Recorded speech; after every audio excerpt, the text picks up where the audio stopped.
All sports, all plays. Yeah. All sports, all plays.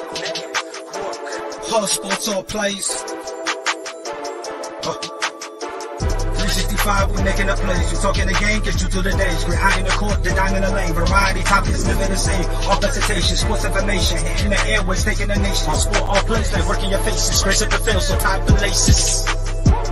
All sports, all plays.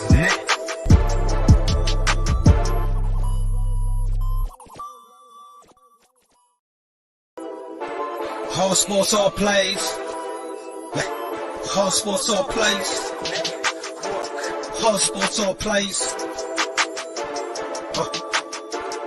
365, we making a place. You talking the game, get you through the days. We're high in the court, the dime in the lane. Variety, topics, living the same. All presentation, sports information. In the airways, taking the nation. All sport, all plays, like working your faces. Grace at the field, so tie the laces.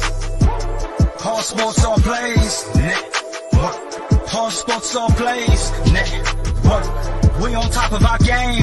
All sports, all plays. All sports, all plays. Ladies and gentlemen, boys and girls, good morning. It is your boy Pride. As always, I got my guy Trey. Freddie's unfortunately here, and the debut of Tony. How you guys doing today? Hey, what's good, bro? What's going on? What's going on? Yeah, I'm good, man. I don't get to make these appearances very often because I'm usually working, so I'm actually off the majority this week, so that's why I get to hop on today. Fantastic. Glad to have you here.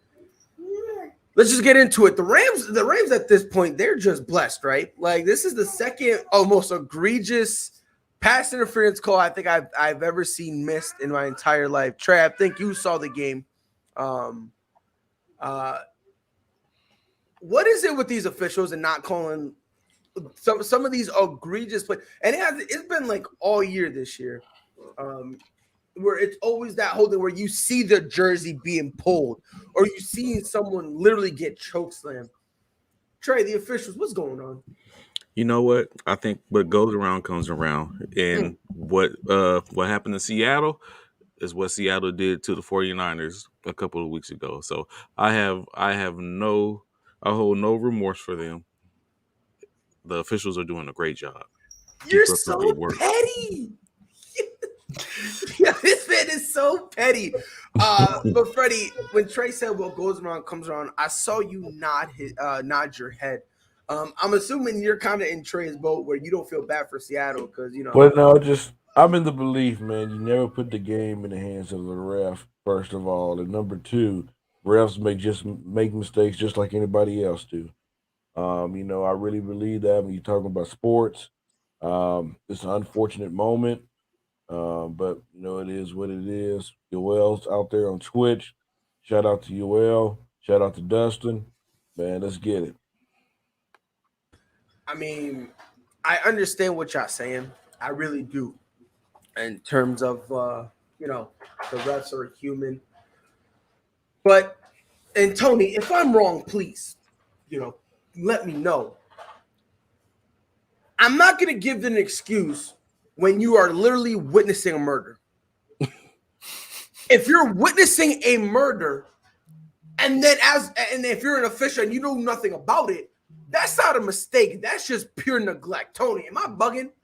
Oh no, not at all. And I think that's really what people are upset about because you're always going to have games that you're going to have missed calls. You're going to have stuff that happens. It's weird, and one ref might see it one way, one ref might see it another. But I think that's the big thing that people are so inconsistent with is one week the refs are if you even look like you pulled a jersey, they're throwing a flag because you have some type of pass interference, you have some type of holding call.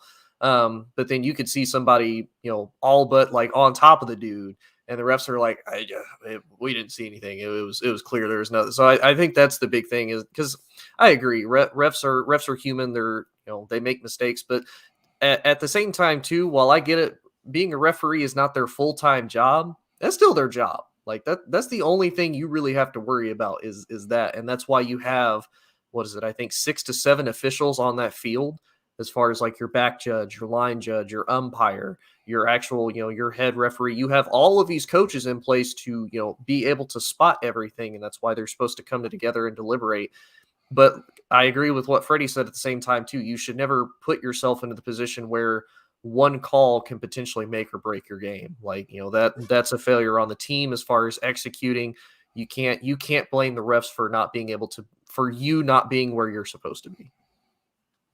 Yeah, I mean, and look, I'm not gonna sit here and say that the refs cost the Seahawks the game. I'm not gonna say that. I don't know. It's just some of the calls. All I know is this year, flags have been thrown when a wide receiver has literally been wide open, and the ball's not even there, and all of a sudden, a dude is getting tackled before the ball is there. Russell Wilson hasn't even thrown the ball yet, and this cornerback is already beginning his tackling motion. I don't know, man. I don't understand it. I really don't. I'm not trying to be mean or nothing, but I guess stupidity just works in different ways. So, Trey. Matthew Stafford, fastest quarterback to throw. What was that? I think it was like 50,000 yards. 50K. I mean, 182 games. Yes, it was 182 games, which is funny because they said including playoffs, and I was like, he made the playoffs? What? I almost felt like, oh my God, I forgot his name. The Colts head coach. He's like, playoffs? We're talking about playoffs? More. Yeah, more. Yeah. But I mean, listen, 182 games, that's the fastest, Is it fair enough to start calling him elite or? I almost got up. So when you think about it, I'm not going to say that he's not, I mean, calling him elite, I wouldn't say that. I would say one thing that we can say is that he's a Hall of Famer in the right he's a potential Hall of Famer. I just look at it as that if Calvin Johnson got into a Hall of Fame, then that means he's due for the Hall of Fame too. I'm very sure this just given we know he's an elite passer. We'll say that he puts up yards. I'm very sure he's one of the reasons why potentially Cooper Kupp might be the MVP or Offensive Player of the Year. Or so he's very effective. So that 50K, you know what I'm saying? Shout out to Stafford, 50K, fastest 50K, 182 games. If he continues to play, it's no telling what he's going to end up doing with the passing record. So, but as far as right now, I would not consider him elite. No, he would not be in that top. He's probably top 10, top 15 among quarterbacks. By the way, just throwing it out there. Unfortunately, Coach, he won't be joining us anymore. So just want to throw that out there. Wish him nothing but, the best of luck. I just want to let him know, he won't be joining us anymore. Do you have to win a ring to be called that? I'm assuming you mean elite. I don't think you need a ring to be called elite because people were calling Patrick Mahomes before he could spell the word playoffs. He was calling him elite. Lamar Jackson's out here. He's 1-3 in the playoffs, and they're calling him elite. Say, look at Dan Marino. Dan Marino never got a ring. We consider Dan Marino elite. Right, and let's be honest. There's some people out there who consider Dak Prescott elite, and this is a jab. This isn't a jab to you, Tony, because you're a Cowboys fan. I trust I'm not Freddie, but there are people who say Dak Prescott's elite, and he doesn't have a ring. So I don't. Well, think my name brought up the other debate. I wonder. What happened, Freddie? Nothing. Oh my Lord. Well, I don't necessarily think you need a ring, because I mean maybe it's just me. I think rings aren't really. It's kind of like a Finals MVP, right? Or Super Bowl MVP. That's not really a right now thing. That's just something you have under your resume. So later down the line, when you're retired and you want to make the Hall of Fame or try to make your case, that's really where rings and all that stuff really come into play. You know what I mean? Yeah. Maybe it's just me. Maybe I'm just bugging Tony, but. Oh no, I'd agree. Because I mean, if you think about it, what do you really consider elite? Because to me. When a lot of people bring up, oh, well, who's a for sure Hall of Famer? Eli Manning always gets brought up. And to me, if you look at it statistically, Eli Manning was a great quarterback. If you look at his win percentage, he's an average quarterback. He is literally right at 500 wins, but he has 2 Super Bowl rings. He has 2 Super Bowl rings against the Patriots. Now, on that same token, you look at somebody like Larry Fitzgerald. I don't think anybody here on this panel, almost anybody in the comments would say that Larry Fitzgerald is not deserving of the Hall of Fame, but Larry doesn't have a ring. So, and look at T.O. T.O. never got a ring. Even from a Dallas perspective, Tony Romo never got a ring. People could argue if Tony Romo's elite or not. So to me, I don't think it's a matter of you have to have a ring to be considered elite. It's what did you do in the impact of the game that you made? Look at Barry Sanders. Barry Sanders is probably one of the greatest running backs we've ever seen. Doesn't have a ring. So like that to me is where you have to you can't always let rings be a deciding factor, because if that's the case, you're going to have a very, very small Hall of Fame. And it's pretty much just going to be like Tom Brady, Terry Bradshaw, and like Joe Montana. And that's pretty much it. I think the ring is one of those, it kind of solidifies it. It brings one of those, you've now done everything that you can physically do to be a part of the game. But I don't think it has to necessarily be a requirement to be considered elite, because look at how long Matt Ryan's been on the league. A lot of people considered Matt Ryan elite for the longest time, and statistically he backs it up. But again, doesn't have a ring. So I don't think the ring should be a Anthony Price, you watch yourself in that comment, sir. You watch yourself in that comment, sir. Thank you, Will. Thank you. I'm not getting started with the whole Eli Manning thing, because I'm being 100% honest. I don't think. Look, if Eli Manning is a Hall of Famer, then Julian Edelman is the first ballot Hall of Famer. I'm throwing let's be honest, because Eli Manning. Now, I'm not saying Eli Manning is trash, but is he really a Hall of Famer? Let's be honest now. If you go by the standard of a Hall, you have no idea what you're talking about. You have no idea what you're talking about. If you go by the standard, you have no idea what you're talking about. You have no idea what you're talking about. This is the first Trey and Tony. This is the first time Freddie has ever tried to defend the Giants organization in any capacity. The first time, and the first time you do it, you are so wrong that I'm not wrong. Go look at the qualifications. But Freddie, I gotta ask, what is your standard for the Hall of Fame quarterback? Thank you. It's not my standard. Okay, what is the standard?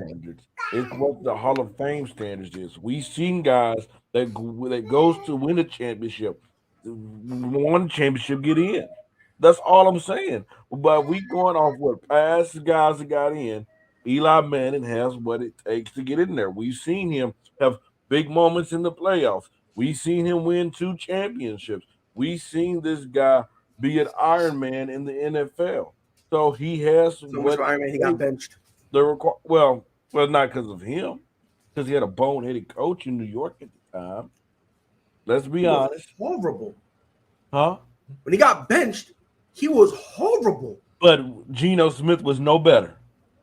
And you didn't know that till you benched him. But no, we knew that. No, we knew that because we saw Geno Smith. So how about this? So let's say that. Let me go with you. Let's say we all knew Eli Manning was so horrible, the Giants were willing to bench him to try out Geno Smith. Now, how much of that though was Eli? Because don't get me wrong, but you could have said that for Eli's last 4 years he was in with New York. Last 3, because 2016 he was solid. 2017, 2019, his last few years there he was garbage. Right. How much of that was really on Eli, or how much of that was also on the coaching staff and on the team as a whole? Because you look at how quickly that team fell. They went from 2016, they were able to beat Dallas twice. They were able to basically buy their defense to carry them into a playoff game. They had OBJ. They had good talent there with Eli, and then they immediately dropped off. Don't get me wrong. I'm not going to always sit up here and defend the Giants by no stretch of the imagination. But at that point, for Ben McAdoo, it was, okay, I'm going to lose my head coaching job if I don't figure out and do something different. Okay, maybe it's the quarterback. We'll try a quarterback change. I can't really say that's entirely on Eli for getting benched, because, again, he's got to have a head coach. The defense that they overpaid for basically robbed New York of all of that money. That entire defense should be put in jail for the mass robbery that they committed on them. Janoris Jenkins, Olivier Vernon, all of them need to be put in jail just for that. But I blame it on Eli, though. Yeah, the Jets are horrible. Look, my thing is, when it comes to the Hall of Fame, and this is just me, if I hesitate, you're not in, period. That's really all it comes down to. So let me ask you a question, Pride. That's just kind of me. Go ahead. Let me ask you a question. Go ahead. Peyton Manning a Hall of Famer? Who? Peyton Manning. Yes, no debate. Okay, so let's compare the brothers. Okay. Who had better moments in the regular season, Eli or Peyton? Peyton. Okay. What about the playoffs? Peyton. You bugging? No, it was Peyton. You are bugging. It was Peyton. No, it was Peyton. Now, don't get it No. twisted. Peyton No. has had his fair share of meltdowns in the playoffs. Let's not get it twisted. But in terms of moments, like, I'm gonna put it this way: if a Peyton-led team won any playoff game, it was because of Peyton Manning.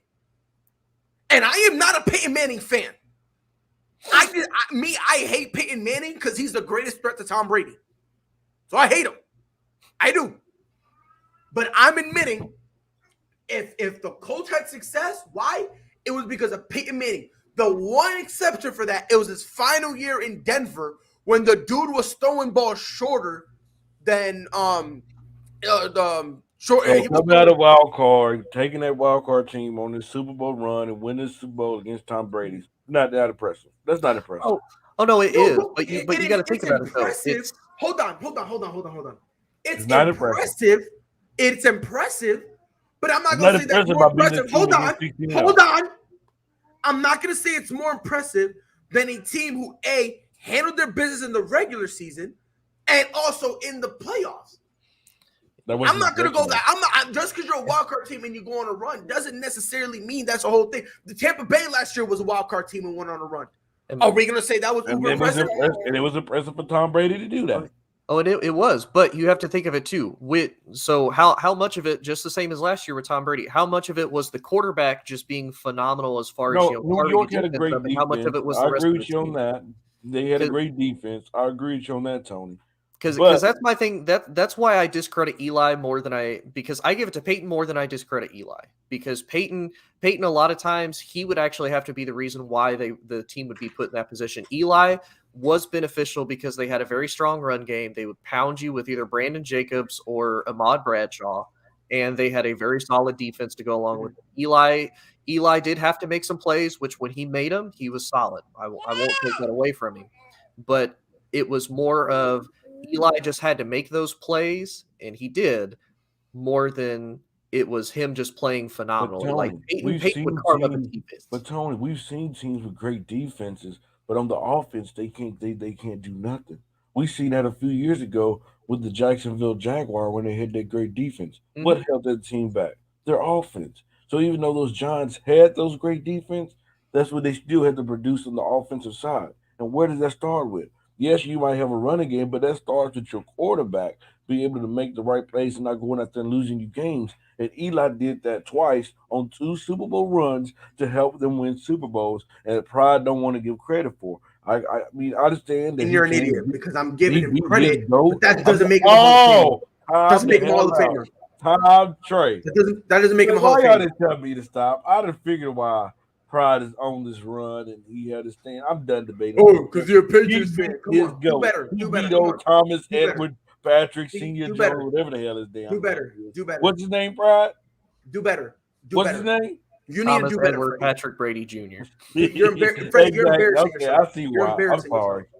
You're embarrassing yourself. I'm sorry. I'm sorry. You heard about that choice. In his play, okay. Can I ask you a question? Right? Because Eli Manning is so great. Let me ask you a question.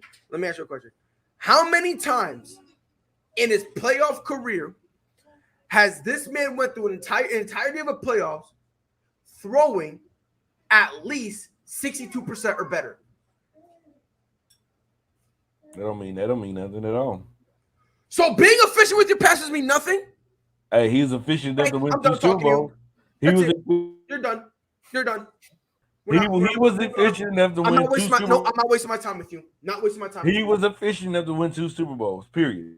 Not wasting my time with you. To beat your dude, your team. So, Cooper Kupp, Trey, Cooper Kupp, this dude has been balling out like crazy. On a tangent. For no reason whatsoever, might I add. Because it's not because, again, with how great that defense is, he doesn't need to go crazy. He doesn't need to go bonkers.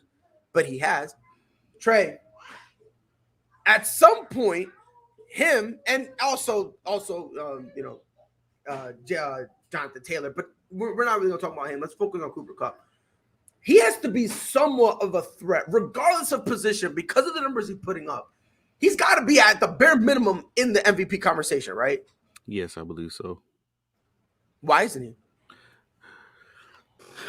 I don't know, man. So I think that by when it's all said and done, That's where he's going to be. Maybe not winning or anything like that, but he's definitely. I know he's trying to creep up. I would believe he's trying to creep up. You got to take in consideration, like he's doing the most, over 1,600 yards receiving, 132 receiving receptions. Like, and he came out of nowhere. But let's not act like he's not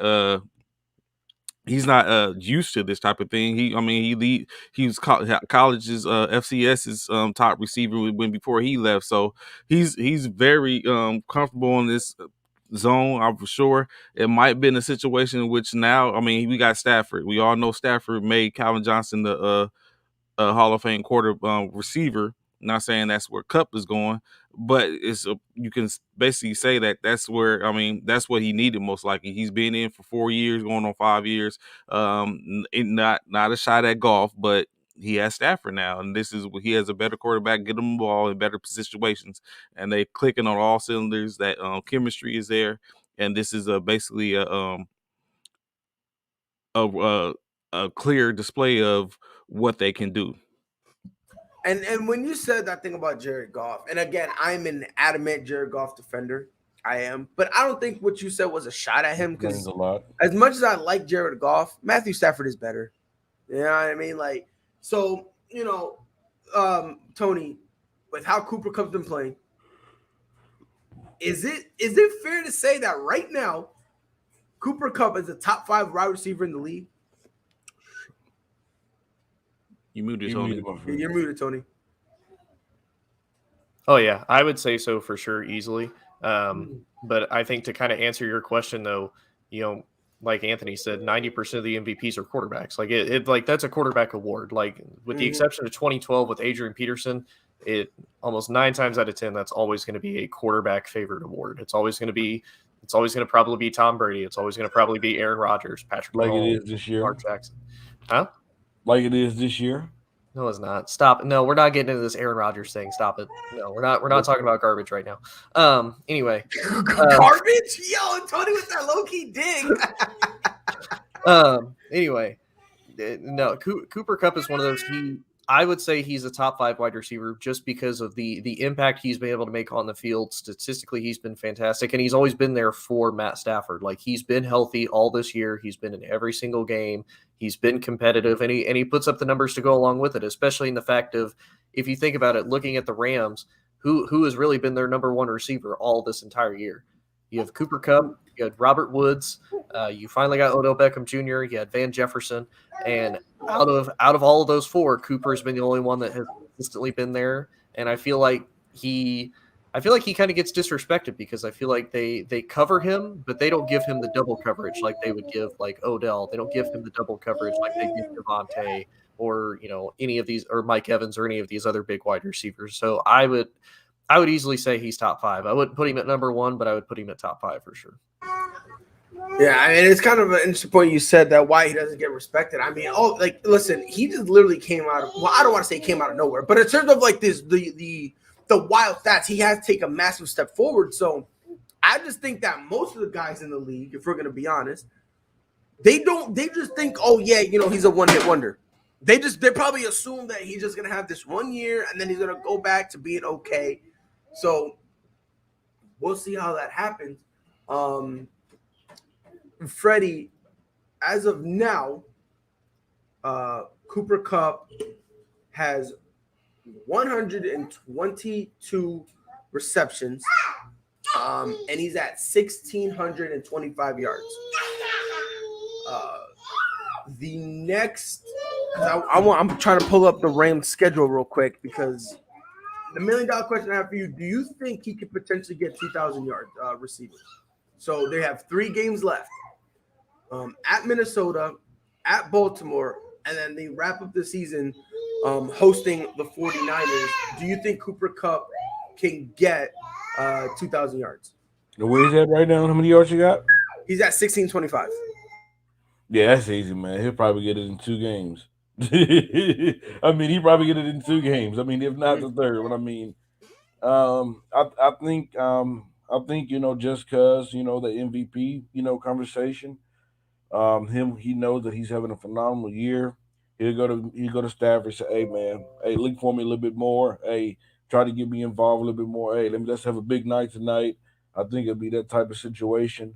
And so yeah, I think they'll get it, but let's not be like Anthony said. 90% of the MVPs are QBs, and we know who's getting the MVP. I mean, 30 touchdowns, 4 interceptions. We know hottest quarterback right now. We know what it is. So Down there in Wisconsin, by the name of Aaron Rodgers. So here's the question I have for you guys. What? Obviously, let me ask y'all a question because I'm genuinely curious how y'all stand. Knowing everything you know now, and this is just a quick one. This is actually something that just came up on top of my head real quick. Knowing what y'all know now, would you guys be more comfortable with having Jalen Hurts being your starting quarterback or Tua Tagovailoa? Knowing, and I'm gonna be nice. Knowing what you know now, would you take Jalen Hurts or Tua Tagovailoa? Because listen, I love both of them, and honestly, I feel like you can't really go wrong. But I'm going with Jalen Hurts. That's who I'd go with. I like Tua. I don't think Tua's really be given a fair shot in Miami. Thank you. You had Fitzmagic come in, and then they're like, okay, we'll try Tua. Tua went 6-3 his rookie year, and then they're like, I don't know if the Tua thing's gonna work. He went 6-3. Like, he won you games. Like, that's excellent for a rookie quarterback to go 6-3. Yes. And then the Dolphins kind of did what they did a couple years ago. They got off to a horrendous start with Tua.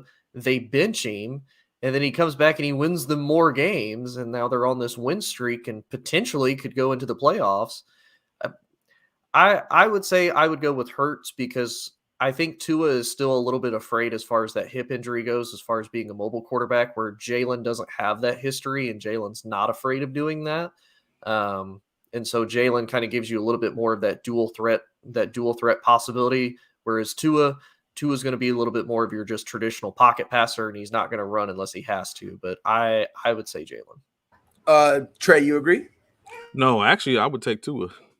And like I said, I'm not mad at you because you can't go wrong with either one of these kids.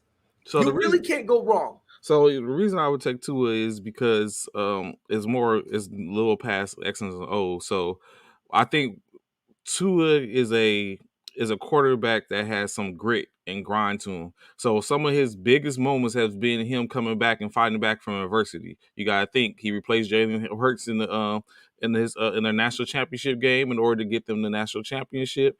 So now he's come back. He saved his coach's coach's job this season. Last season, like when their back is against the wall, Tua pulls that out, and that's something you can't teach. It's not X's and O's. It's just that something that's within him. I think that would be for me if I got a player like that. I would want a couple of them, because when our backs against the wall, hey, it might not get us championships. It may be able to brick the road to the playoffs, but it's something to continue to build on till you get to where you're at. And I don't know if Jalen Hurts has that. Yeah, I feel it. Now, I understand. I mean, I think Jalen Hurts does have a little bit of that grit, because again, after everything he's been through, he got benched and wrote it out. Then he got drafted, wrote it out. Like every time he's had adversity, he's done his thing. I will agree with you there. Tua, just the fact that you broke a hip and you came back, that alone is very, very, that's very gritty. So I get you, Trey. Freddie, who you with? Are you with Trey or are you with Tony? Who are you taking? If you can, have your, start a team, Jalen Hurts or Tua Tagovailoa. You're muted. I'm taking Jalen Hurts, and we know what this dude can do with his arm strength. I don't think Philadelphia put him in a great situation. Hurts, I really believe that Hurts can, figure out throwing the football. I think he can find, get that aspect of his game down. What he can do with his legs. He's a freaking nature athlete. Kind of reminds you of a Lamar Jackson type deal. I'll take Hurts any day of the week over Tua. No disrespect to Tua, because I like Tua a lot, but I just take Herbert. Yeah. And like I said in the beginning, there's no, there's no really wrong answer. I was just genuinely curious to see, how it would be. So let's talk about the Bucs real quick. So I don't know what's going on. Chris Godwin, at first, it was a hyperextended knee. Then it was a sprained MCL. Then it was a torn ACL, which that progression in 24 hours, oof. They do expect to have Mike Evans back. However, Leonard Fournette is going to be out. Now, they only said for the regular season. They don't know how he's going to look in terms of playoffs. They don't, because they're not sure whether or not he'll be okay or he needs more time. So they signed Le'Veon Bell. All of this, and I'm going to start with you, Tony, combine it with getting shut out by the Saints, who, again, Tampa Bay had their opportunities, and even though they were shut out, Tampa Bay's defense, which no one talks about, only gave up 9 points. So with the offensive struggles and a lot of offensive pieces missing, Tony, are the Bucs in trouble? I think they're in a little bit of trouble. I think they're going to be at the point where now I think the number 1 seed is going to be out of reach for them unless Green Bay just has a total meltdown. But I think for sure they're still going to be in the playoffs. I mean, they all but have the NFC South completely wrapped up. They just have to, I think, beat the Panthers once and they're good. Because they faced them 2 out of the 3 games this last stretch. But I think it's one of those, there's still time. I mean, they still have 3 weeks to kind of get healthy, to kind of, get these players in a groove, figure their system out. Again, as much as I'm not a big Tom Brady fan, he will figure out how to make it work. He's got Mike Evans, he's still got Cameron Brate, you still have Rob, you still have OJ Howard. I mean, you still have legitimate threats. Brashad Perriman, they brought him back, and I mean, he's been one of those, he's been up and down. Anthony also brought up a good point. Levante David is out as well. So, I mean, they've taken some hits, but we've also seen a lot of teams, they've taken hits, but they've still been able to make it work. And while you still have the dude wearing number 12 back there, I mean, you always have to keep them in, consideration for at least being in the playoffs. Now, how far they go, completely up in the air. That I don't know, but I think they'll for sure still be in the playoffs. I just think that they're going to be knocked out of the number 1 seed spot. Trey, we have not seen Le'Veon Bell for quite a little bit of time. He was signed to Baltimore, and then Baltimore was like, yeah, this is not the wave anymore, which I think is a little funny considering they literally had Lamar Jackson as a running back 1, 2, and 3 at the time. Like, they were completely depleted at that position. So for the Ravens to release you and in a position that they're depleted in, I don't know, man. That sounds crazy. But what do you expect Le'Veon Bell, what do you expect his workload to be in this Tampa Bay offense? Most likely he's going to be, I expect him to be like the third coming off unless he can beat out their second string. When we look at it, we was having this conversation the other day, Pride. Now you're looking at I foresee Ronald Jones is going to get is going to become the bell cow to work out while Fournette is down. And Le'Veon, like you said, he got cut when he was needed the most. So that's got to say something for his productivity at this time late in the game, and it kind of puts a stamp on why Pittsburgh was willing to let him go, because they probably seen his value long run wasn't going to be worth anything. Yeah, and again, to your point, Ronald Jones, he better be that bell cow. I think Le'Veon Bell, like you said, I agree with you 100%. He needs to be the backup. No disrespect to him, but you have as of right now, you have a younger, better version of Le'Veon Bell. So you need to utilize him. That's just how I feel about it. Freddie, obviously they expect Mike Evans to be back. Do you think the return of Mike Evans is enough to stabilize this offense right now? Yes, and the return of AB, Antonio Brown. I think that's going to be the real big key. Even though because him and Mike Evans, Brady and Mike Evans, for some reason, they haven't really got that chemistry like they should have. But AB is a guy that he could trust. Bruce Arians definitely made a joke out of himself when he said prior when AB, when he did what he did with the vaccine stuff, and now you bringing him back. Yeah, you got to bring him back because guess what? You need him back. You desperately need Antonio Brown. Let's call it what it is. And without Antonio Brown, this team has no shot, no chance at all of making a run. But having Mike Evans and Antonio Brown with Gronk, this team still have a chance, even though they're banged up. But we know with those guys, they can make a run.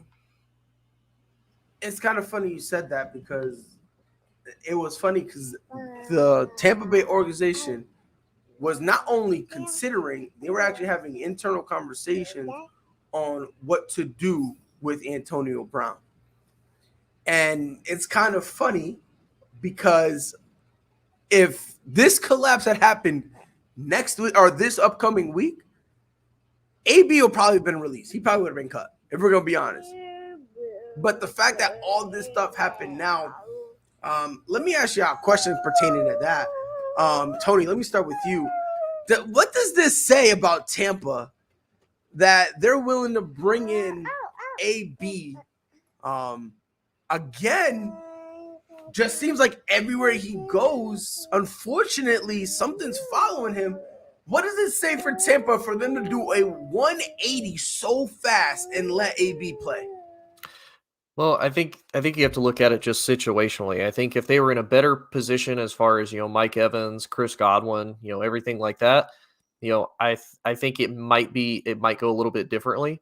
But at the same time too, you can't discredit, how AB plays. I mean, for all the negativity that comes with him, for all the problems that come with him, he's a solid wide receiver. And I mean, I think a lot of it too, I think a lot of it is Tom. I mean, Tom kind of came into that organization. It was already kind of established early on when he was coming there, like, hey, I'm going to have a say in how this is run. I'm going to have a say in who I want to come here as far as, me bringing pieces in as well to help. Because you guys are literally just a quarterback away and I'm the guy. So to me, I think it's a little bit of that. And it's one of those you have to look at it too. It is kind of a financial thing, and it's a thing for them because, while yes, if you were in a better position, yeah, you could probably say, you know what, AB, we're done. You had your one strike, you're out. But again, they're hurt. They need the talent. They need the players. I think they're willing to sacrifice that because they're like, well, we're really close. We're minimum, third, fourth seed, maybe even the second seed in the NFC, depending on how the other teams go. So, I mean, again, they have a really good shot at making another deep run of the playoffs. So kick AB off team, another Super Bowl ring. I think they're more jetting for that other Super Bowl ring than they are kicking AB off. Freddie, this is a very interesting question. With the hamstrings, them jumps be lingering. And even with one, let's say he's 70%, should you really even try to depend on him? Because hamstrings are funny. That's the one thing that can literally go at any moment. So even with a bad hamstring, can you really comfortably depend a lot on Mike Evans? That's why I say you depend on AB because a hamstring, it might feel good today, and you get on that football field, it'll be a whole different story. It can be a lingering injury that can always come back at any time. That's why I say, Antonio Brown, he's been out for the last couple of weeks. He's healthy. He's healthy now from that injury. Hey, he's ready to go. You run your offense through him. You still get Mike Evans involved, but I'm not, you're never sure when that hamstring is going to go out and the lack of chemistry between him and Tom Brady that they have. Because let's be honest, they do not have that connection like him and Antonio Brown have. They do not. So I'm using him, and hopefully Le'Veon Bell can give me something in the running game as well, and my defense can pick up, where I don't have to depend on a Mike Evans as much, but until he's 100% healthy. And, nobody get 100% healthy, by the way, by playing football games. You get healthy by taking time off and resting and letting it truly heal. Which is why Tampa, especially right now, desperately needs that number 1 seed, because remember that the top 2 teams will get a bye week. This year, Right. they're not like that. It's just whoever's the top seed, you're the only one.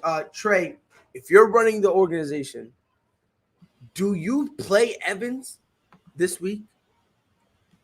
No, that's not. I'm a stickler for just taking the flyer on some of the other people. At this point, you're in the playoffs, but you don't want to hurt him, because when you get into the playoffs, it's always one and done, and you're against the top tier in the NFL. It's not cupcake games.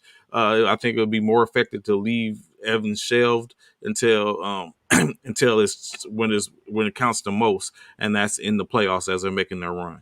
Yeah, and next game, Tampa Bay plays the Panthers, and they are 3rd right now.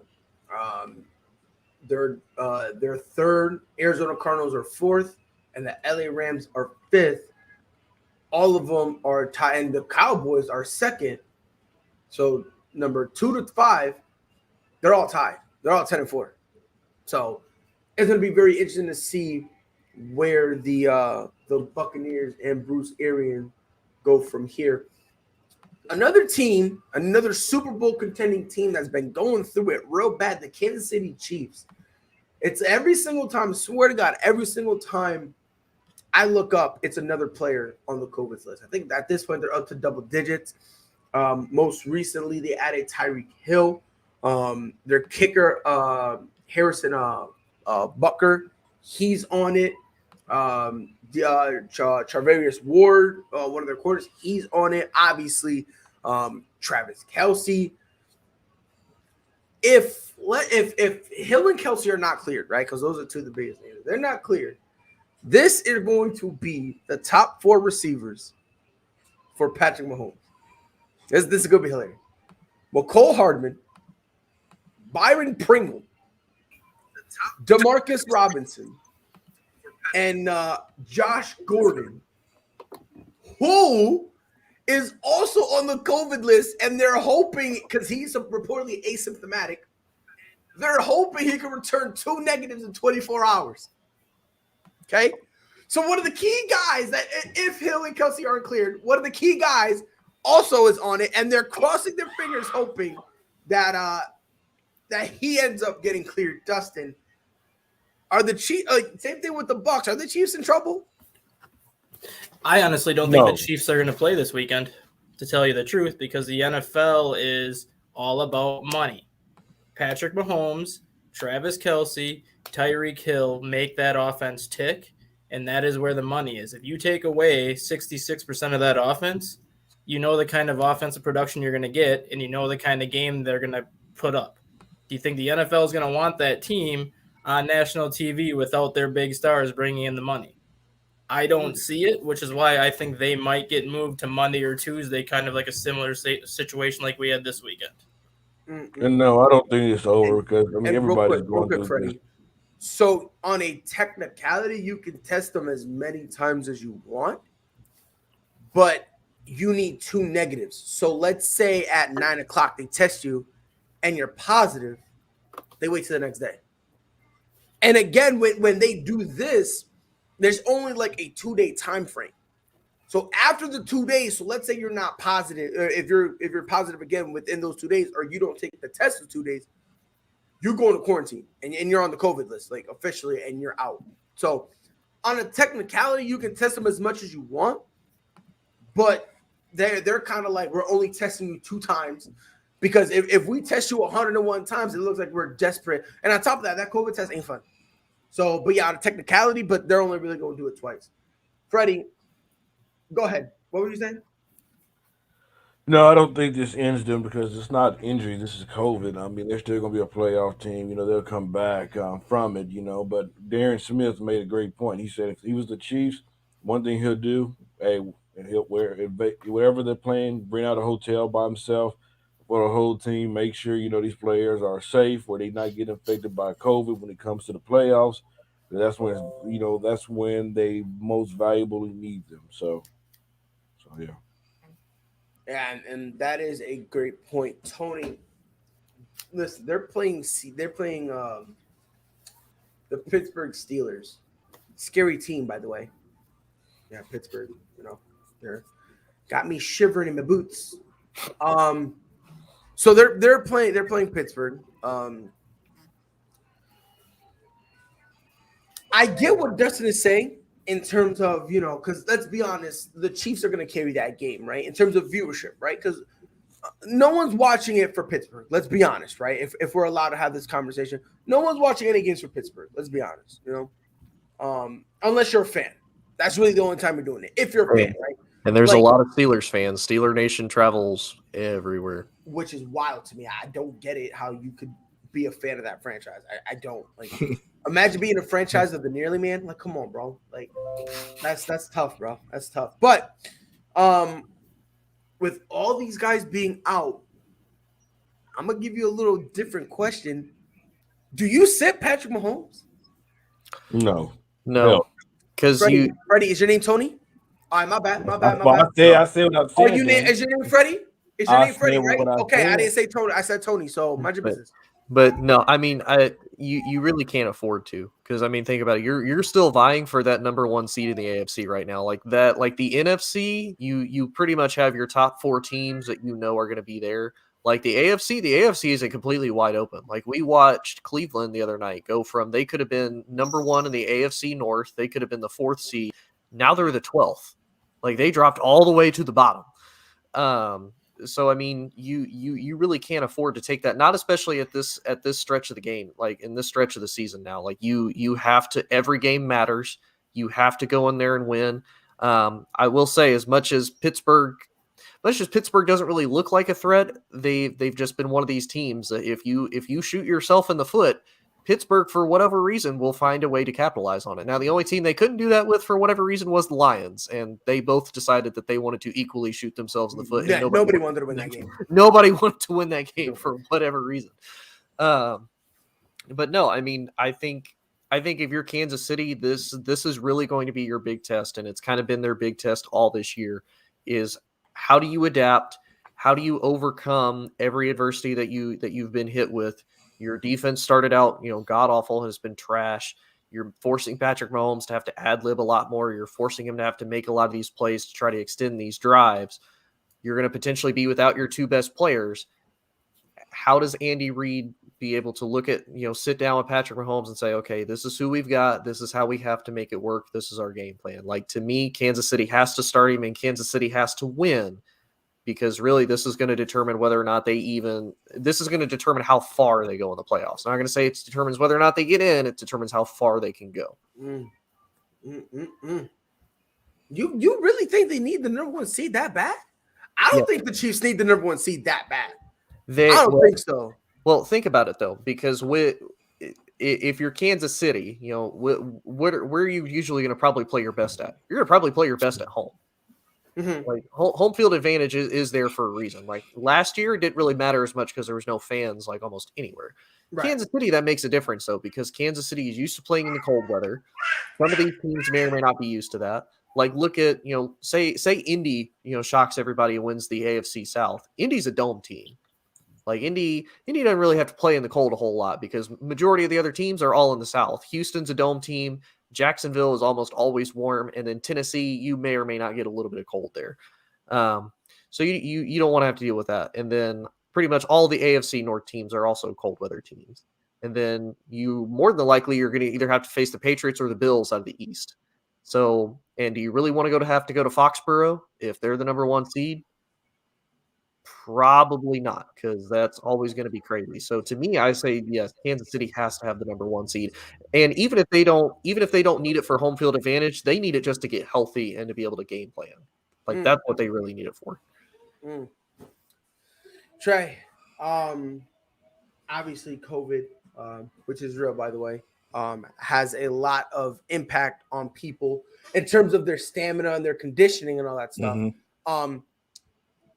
To use your word, do you foresee?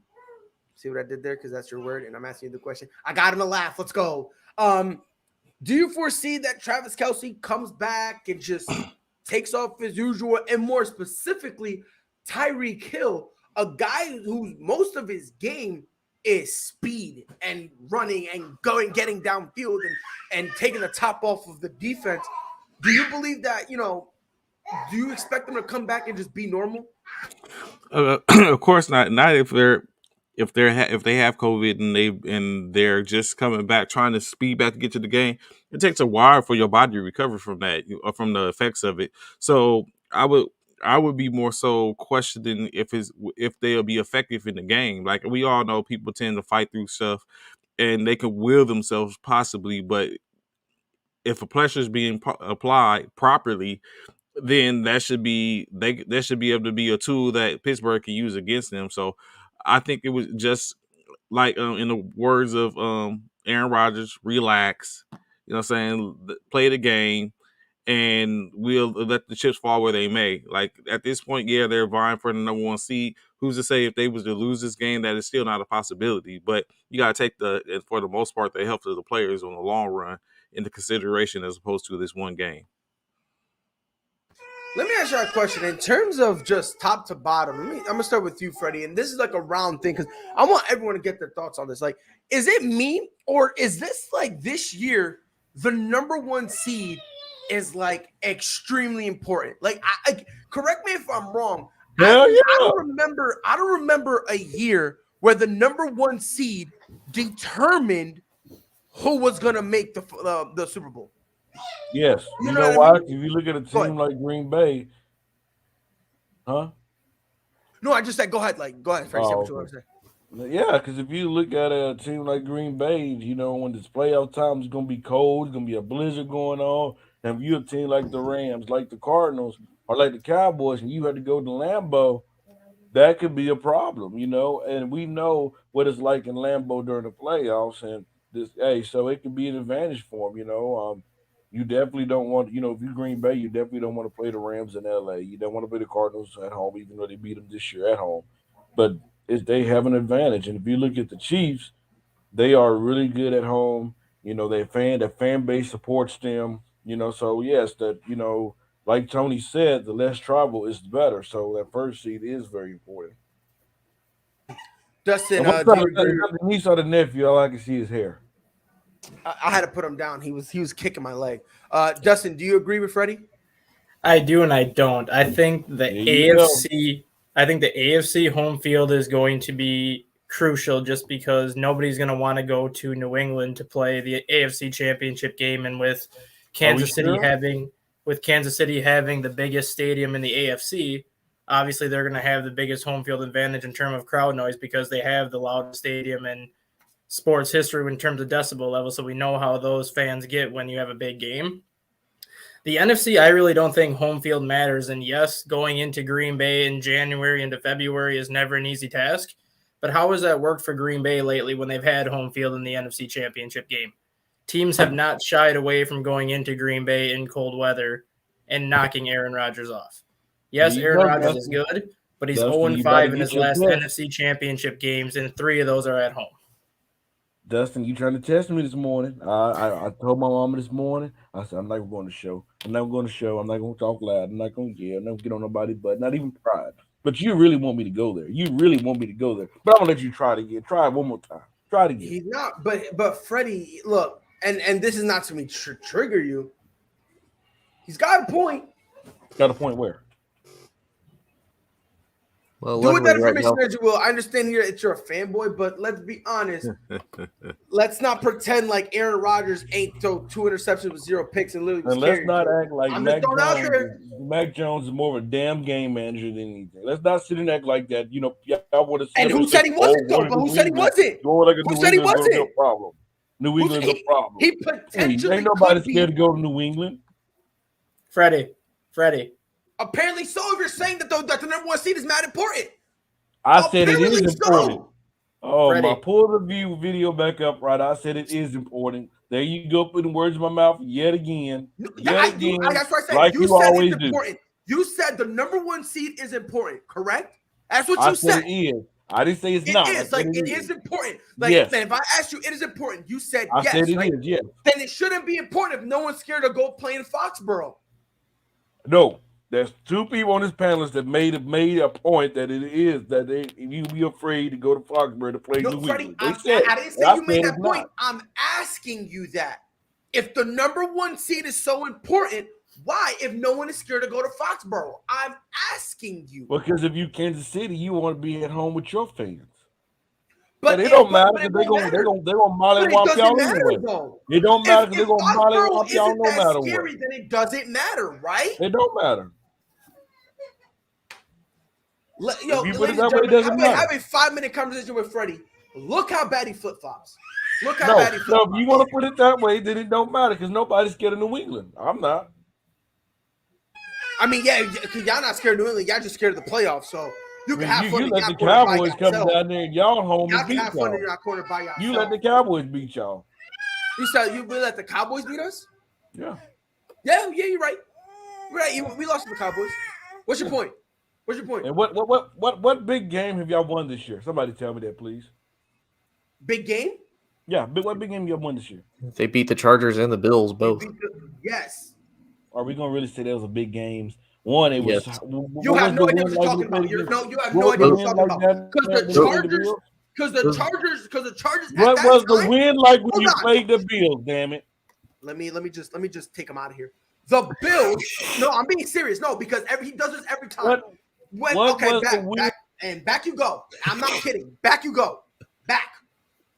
It's a divisional game. That is a big game. And at the time when we played the Chargers were the favorite to win their division. Freddie, what are you smoking, kid? Can you please answer my question? What was the weather like when you played the Bills? How many passes? It does matter. It does matter. How many passes did Mac Jones throw? Yes, he only threw 3 passes, and it was the run game and our defense that held it down and led us to the win. Ask you another question. Listen.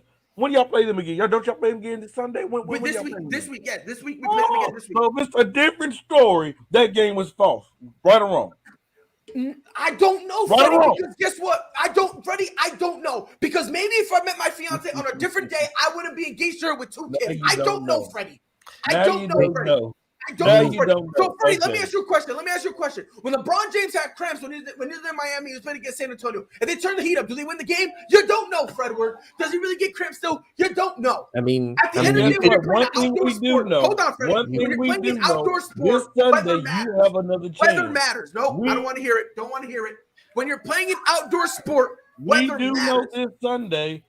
We do know this Sunday. Yeah, you're not playing this game with me. You're not playing this game with me. Because you know I'm right, Pride. No, you're not, Freddie. You're not, because that's a stupid take. That's stupid. That's absurdity. That's ridiculous. Because every single time there's a blizzard, they run the ball. So I don't understand your nonsense you're spewing out. This nonsense. Because when you're playing football, it's an outdoor team. It's an outdoor game. So you need to take into consideration the weather. That is part of the game plan. The only teams who don't have to do that are the Saints of the world, the Colts of the world, who are in a dome. When you're an outdoor team, absolutely right. So, like I said, this Sunday, we're going to see the real deal in this match. Let's get him out of here. I'm just going to say this. This whole, what if thing, if the nuts had been your butts, we'd all have a Merry freaking Christmas. Thank you, Tony. Anyway. Thank you. We can always sit here and do the what ifs thing, but at the end of the day, the New England Patriots beat the Chargers, they beat the Bills, and again, you can say the weather was a factor. It doesn't matter, Freddie. It doesn't matter if Aaron Rodgers runs for the goal line. They could have been in the Super Bowl last year. They could have, but they didn't. Exactly. You're right, but you know why it's not a big game. Nobody's talking about the Bills like they're one of the best teams in football because we've seen this Bills team struggle this year. This Charger team is a second young up-and-coming team. When you go out there and beat the Bucs, when you go out there and beat the Green Bay, when you go out there and beat the Chiefs, the Cowboys, or somebody like that, then we can say, okay, you done beat somebody. But as of right now, this New England Patriots team have not beaten anybody that's impressive. So when we see in the playoffs, we're going to see what this team is really made of. We're going to see this Sunday when you go against the Bills team with no wind, with no weather holding them back. Because Mac Jones going to throw the ball more than 3 times, sir. That's not NFL football. The Chargers. Okay, but they still managed to get the win, though. Hold on, real Yes, quick. they did. We beat the Chargers. We beat the Titans. Oh yeah, We we beat did the Bills. I'm just naming some of the teams that we beat that matter, right? I'm not going to say the Browns.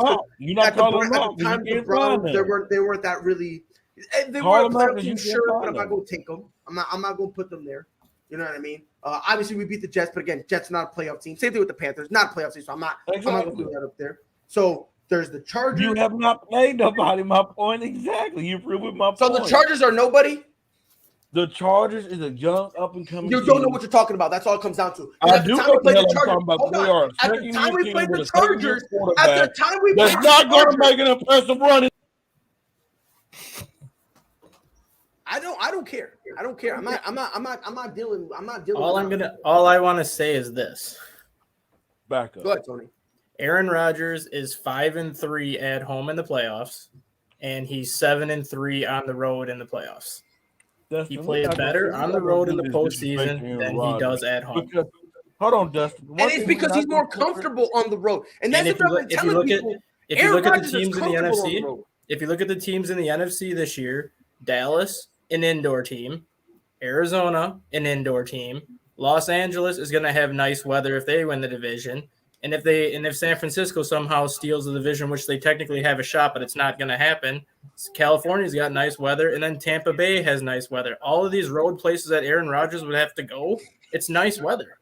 Why you gotta, Dustin? Why you gotta do shots at Trey like that? He just minded his business. Listen here. One thing I'm not gonna let you do is come in here and disrespect that bad man, Aaron Rodgers. It's not I'm not just disrespecting him. Rodgers. I respect Rodgers and his The abilities. top 10 defense, Dustin. Freddie, I'm just hearing excuses. Thank you. I respect Rodgers and his abilities as a quarterback. I just look more than just the statistics and the numbers itself. And when pressure has been on Aaron Rodgers in the playoffs, more often than not, he fails to deliver. Hey, Freddie, can I ask you a story. question, Freddie? I need to ask you a question. So when the Giants faced the Patriots in 2011 in that Super Bowl, where was New England's defense ranked when they faced them? The bottom. They were like 30th and below. They were like the 30th ranked defense in that Super Bowl. Not my problem, Tony. We still won. Okay, but that's where you're changing the narrative, as you put it. Tom Brady took a crappy defense to the Super Bowl and almost won it. And what Aaron division? Rodgers NFC or has AFC? this crappy defense and can't overcome it. Okay, but what did he have to go through to get to the Super Bowl? Let me ask you that. Who, In Tom Brady? 2010? Yeah. Wait, who are you talking about? Tom Brady, or because I'm not understanding the question, Freddie. Well, you still have to. Let You me still have talk to a go little through bit Ben louder. Mike can Roethlisberger. hear me. You still had to I go through Ben Roethlisberger. You still had to go through Peyton Manning. You had to go through Joe Flacco and the Ravens. Even though I ain't really worried about Joe Flacco, I'm worried about the Ravens defense. That's who I'm worried about. It was that defense that was you got to be worried about. But that defense had to do something to get past those guys. Am I right or wrong? Oh, they did. But again, how much of that was the defense stepping up, and how much of that was Tom Brady also helping, being able to carry him? Tom Brady had to do something, but he also had help from his defense as well. Okay, again, why can't Aaron do that? Because in the past he get little to nothing from his defense. Okay, why can't he overcome that? It's truth. Can I ask a question? Real quick? Last year, when Aaron Rodgers lost in the NFC Championship, when the Packers lost, what was their defense ranked last year? Middle in the pack.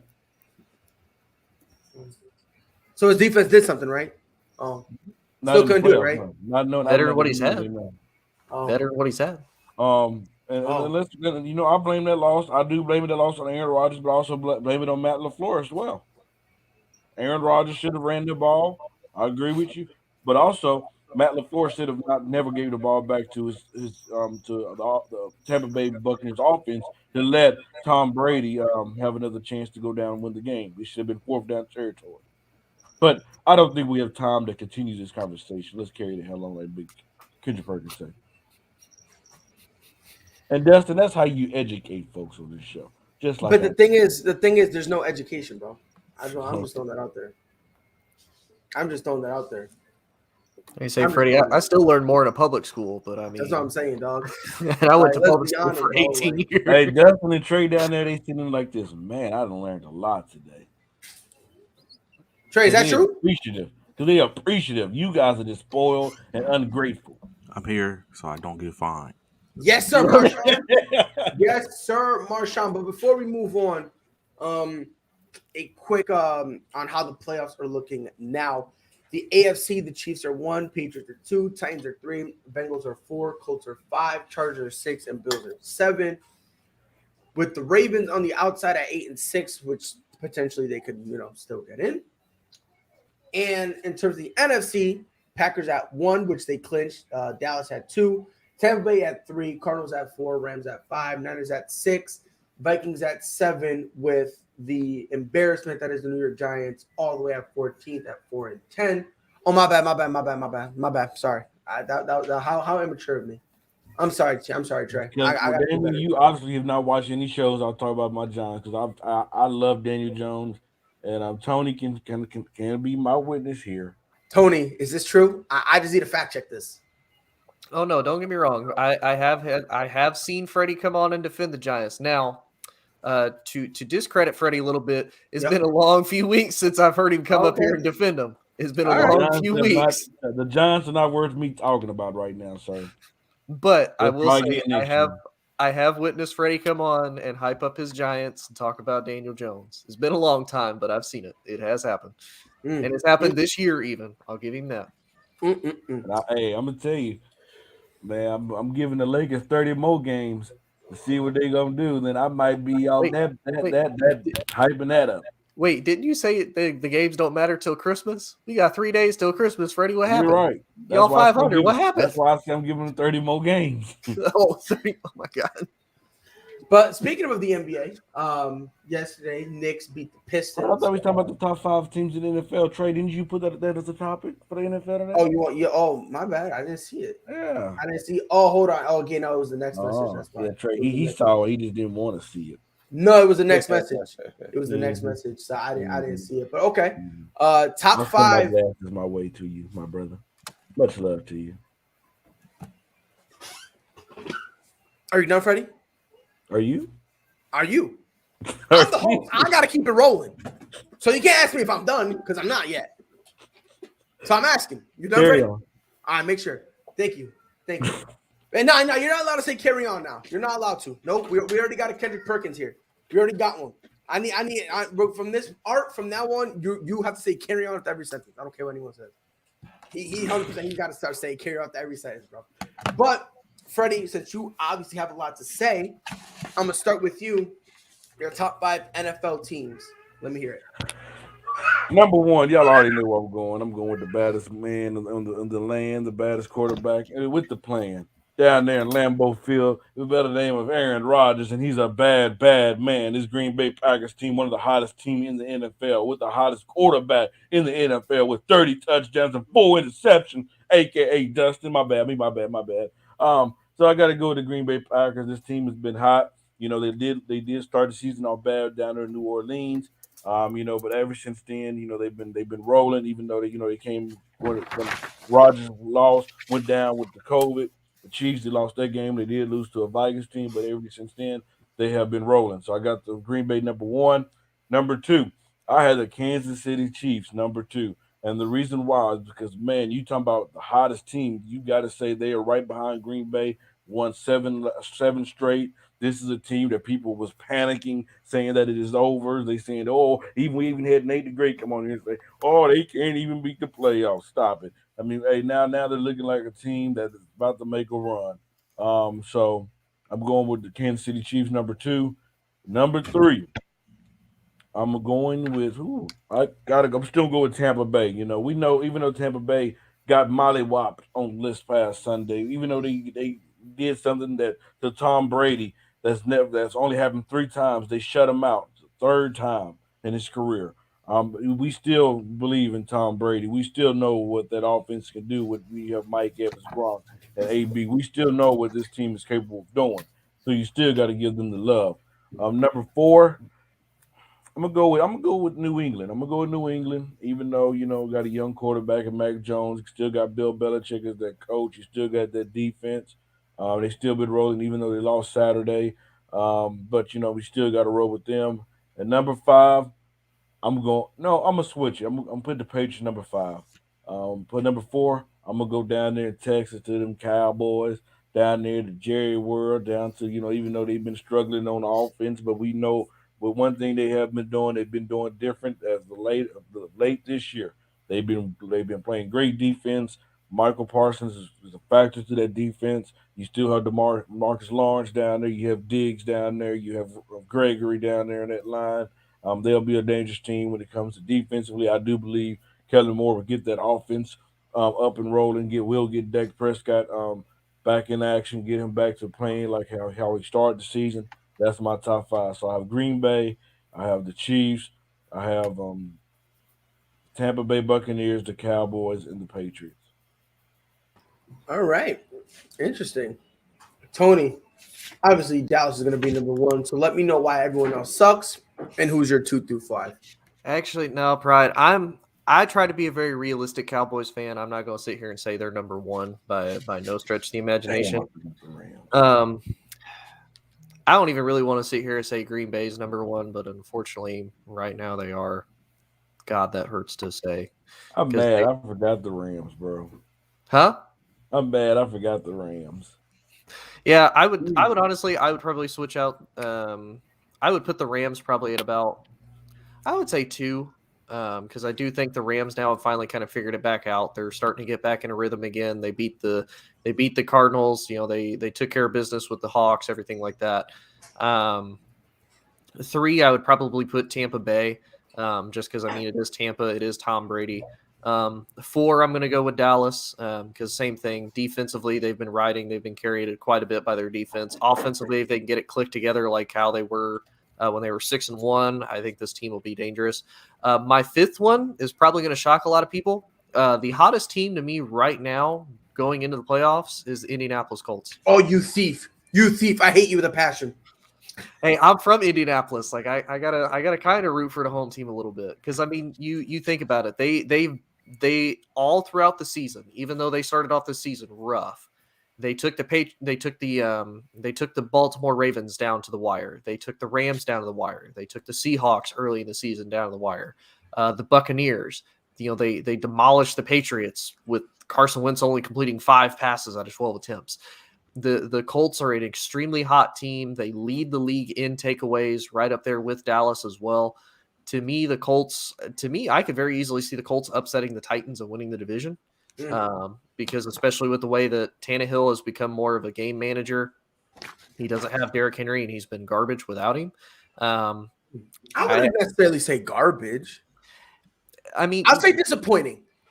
Well, think about it. Tony's sad. He don't care. He's right. I mean, I really don't. I mean, it's the Titans, but I mean, I get it. You didn't have 2 of your top wide receivers, and you go in, you lose to the Jets, which hey, any game, it's possible. You lose to the Jets, and then you turn around and you just completely drop the ball against Pittsburgh, which again is surprising.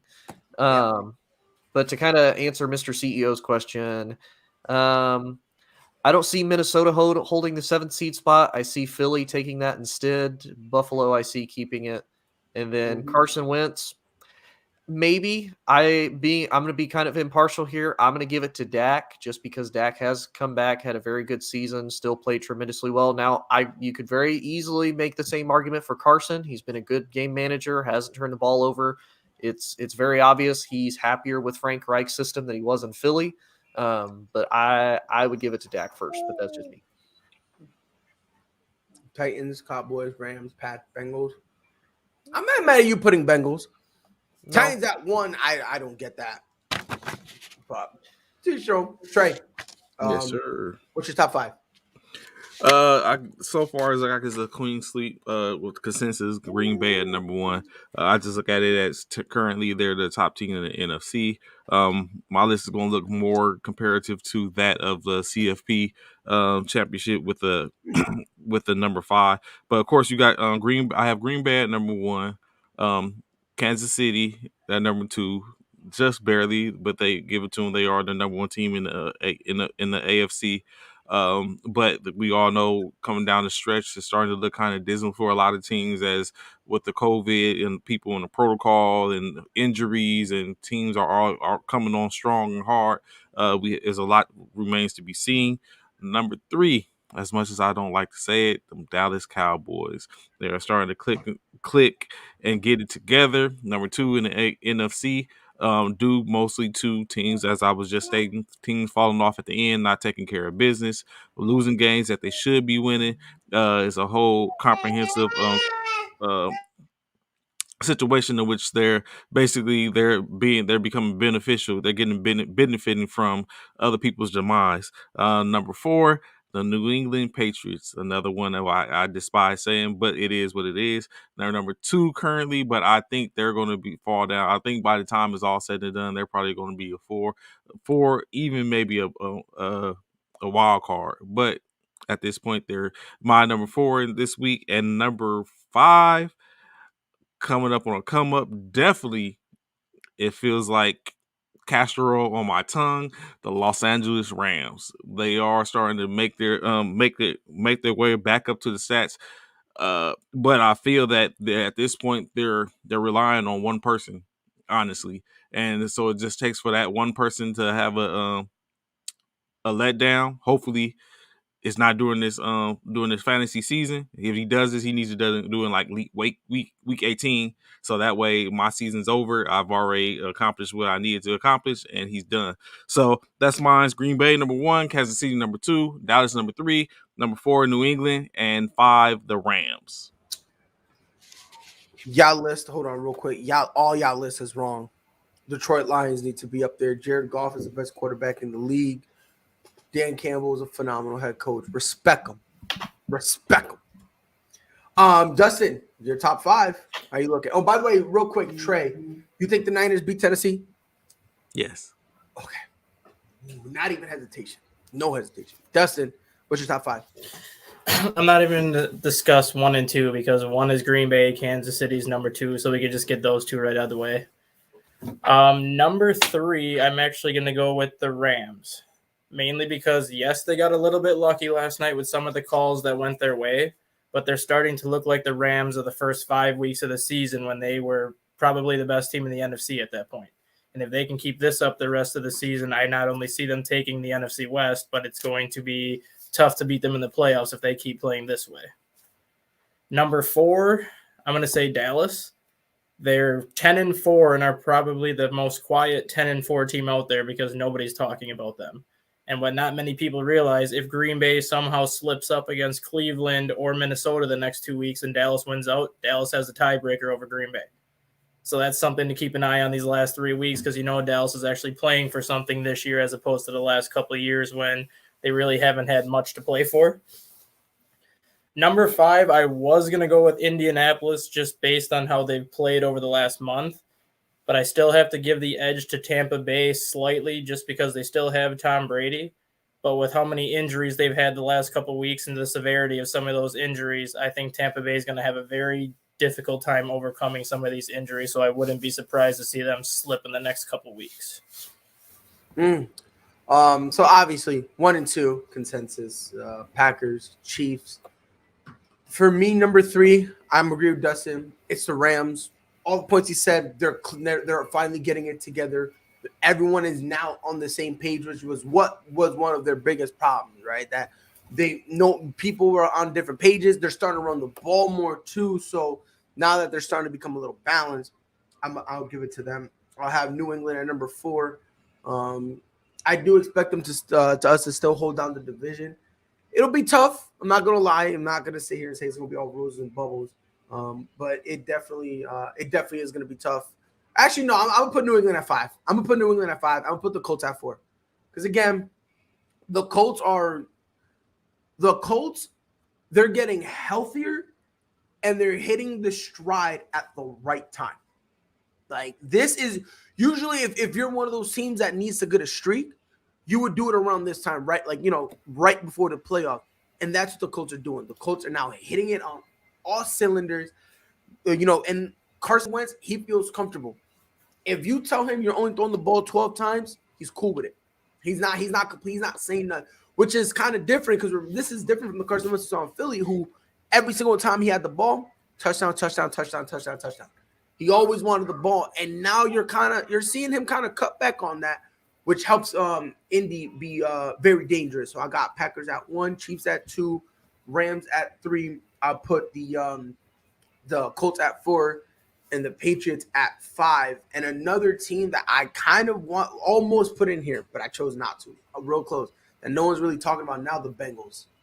I almost put the Bengals, but they're like, you know, when you do the top 5, there's always going to be a few teams outside looking in, and you know, it's just close. And for me, the Bengals are just outside, but definitely handling their business. So NBA. In terms of yesterday. Can I say something real quick before we switch to NBA? Oh, go ahead. And this kind of goes more to Tony since he's in Indianapolis, so he sees a lot of the Colts games.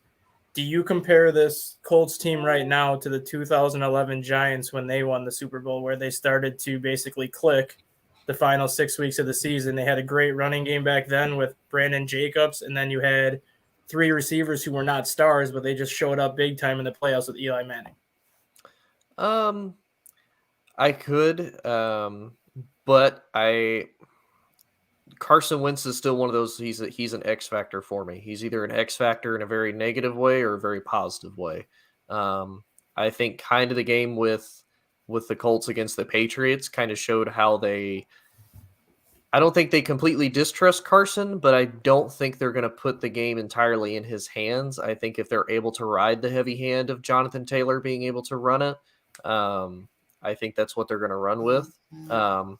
So I think if a team can stop Indy's run, I think that's when you lose. I think with the Giants, as much as Eli was pretty average, he could still make the throws when need be.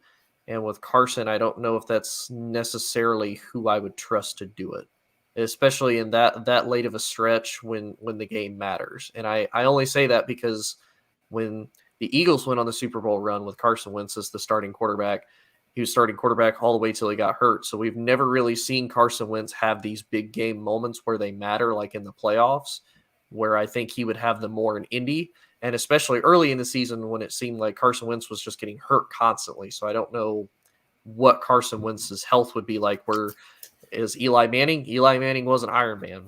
All the hits, scrapes, cuts, everything that he would take, he would almost always be there for him. So I don't know if I would make that comparison. I think they're going to be a team that I don't think anybody really wants to face because they've pretty much already said, we're going to run you over. We have probably one of the best offensive lines in the league.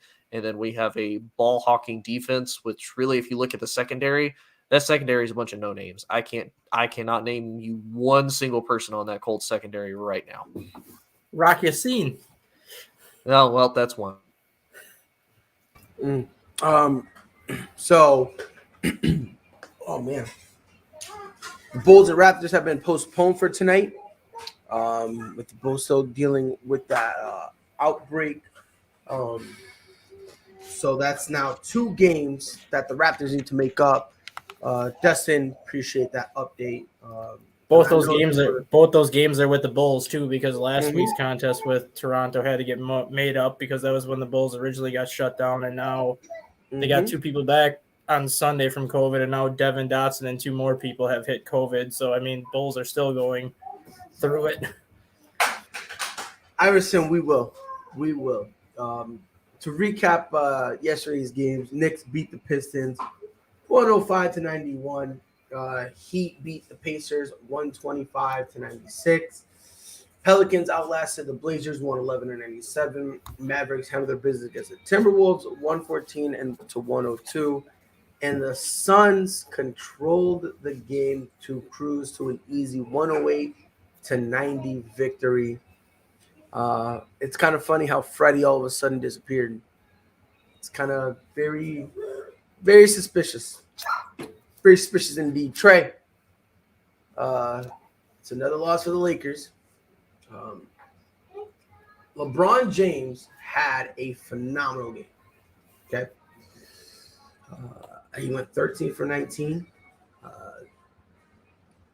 everyone else seemed to struggle real bad.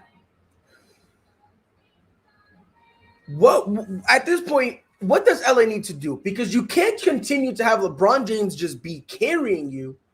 You need to have somebody, and I understand Anthony Davis was out, but even still, we've seen games with Anthony Davis in, and LeBron still has to carry the load. Look, as much as I love LeBron, Father Time is going to catch up to him. Do you think LeBron can continue at this pace all season? I don't think that, you know what I'm saying? Of course not. I mean, at some point, that's wear and tear in the body. LeBron is a older player, so that becomes that starts to become a problem. When you look at it, man, the Suns had 7 players in double digits. The Lakers had 2, and then everyone else just didn't show up. So it's just, that's the only thing they could do is play together. Like, we can't, there's no longer excuses could be made. At the end of the day, injuries happen. That's a part of the game. It's usually next man up. That's why you build a team. It's not an individual game. It's a game where at least 12 people are able to be a part of the game. It's just everyone's not showing up. Rondo, no points. DeAndre Jordan, 1 point, 15 minutes. Like that's Rondo, 23 points. 23 minutes, 0 points. Like, that's ineffective. There's nothing we can do with that.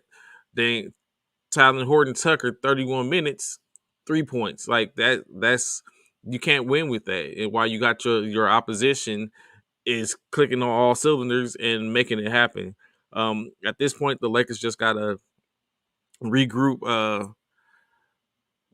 Linka needs to go take a look at the roster, see if there's any possibility for moves. Like, if they're trying to win now, then they need to make win now moves, more so as opposed to what they did at the beginning of the season, during the off season. And I mean, I see we got Trevor Ariza back. He was the next third highest scorer for the team, with I think 12 points. So at this point, all the Lakers can do is lock in and do what they need to do to get them over the hump. Because 16-16, 500, almost halfway through the regular season, is not looking good for them.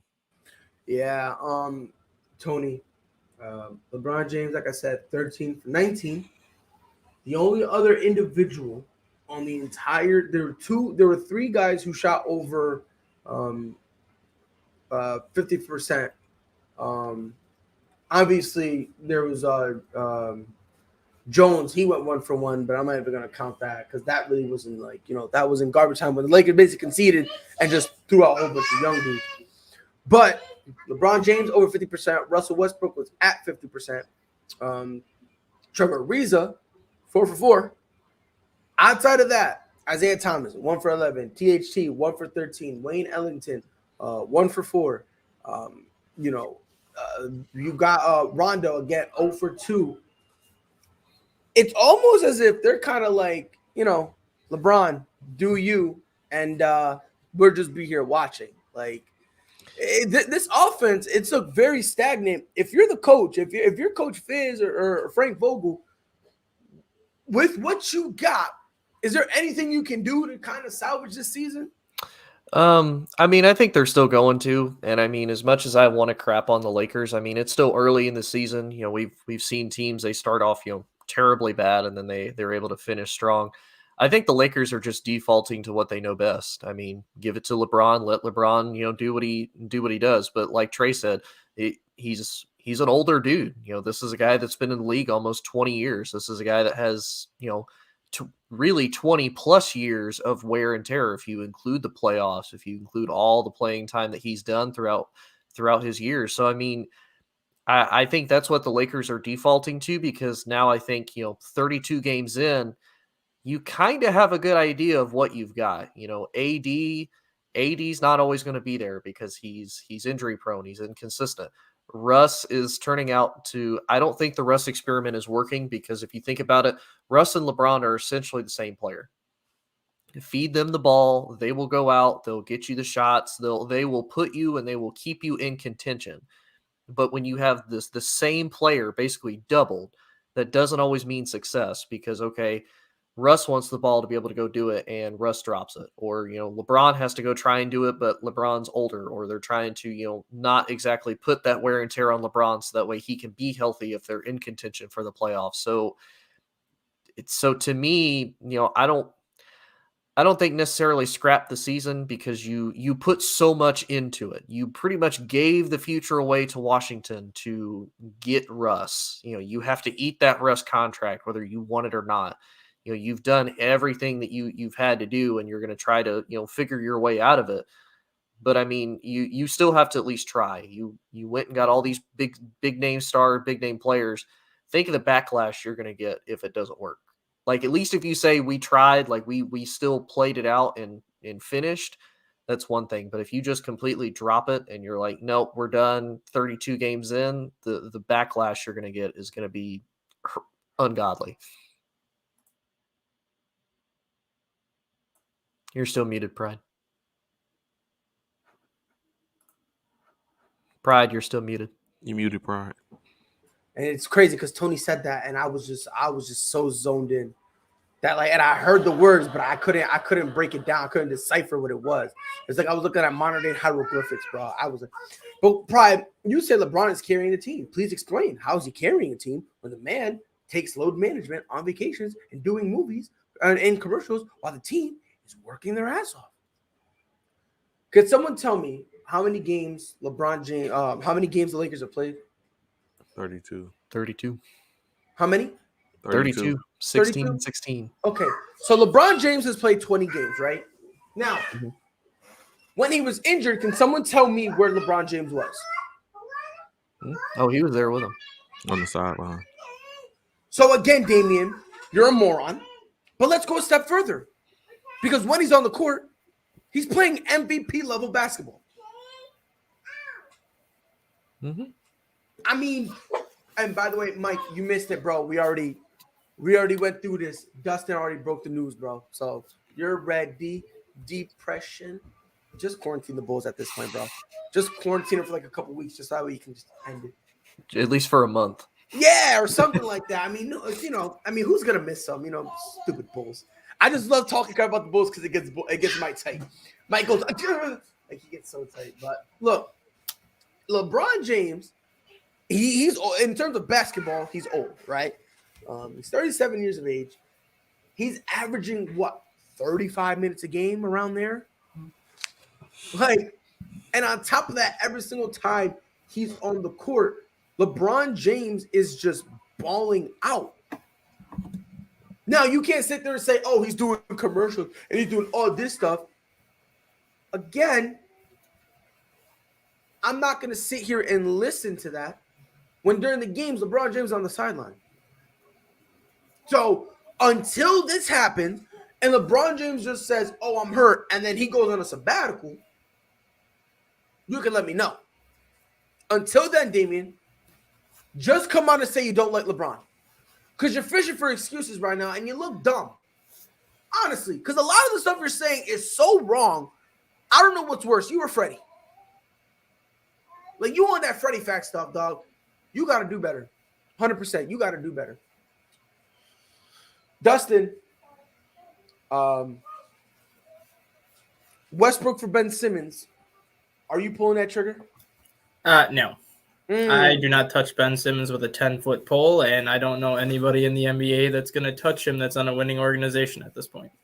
Bro, there's like seven. There's 7 teams. Lakers being one of them. I don't know why you'd want him though. I get that he's a big point guard for his size, but until he can show consistent shooting, not just getting in the paint and doing that, but until he can show consistent shooting.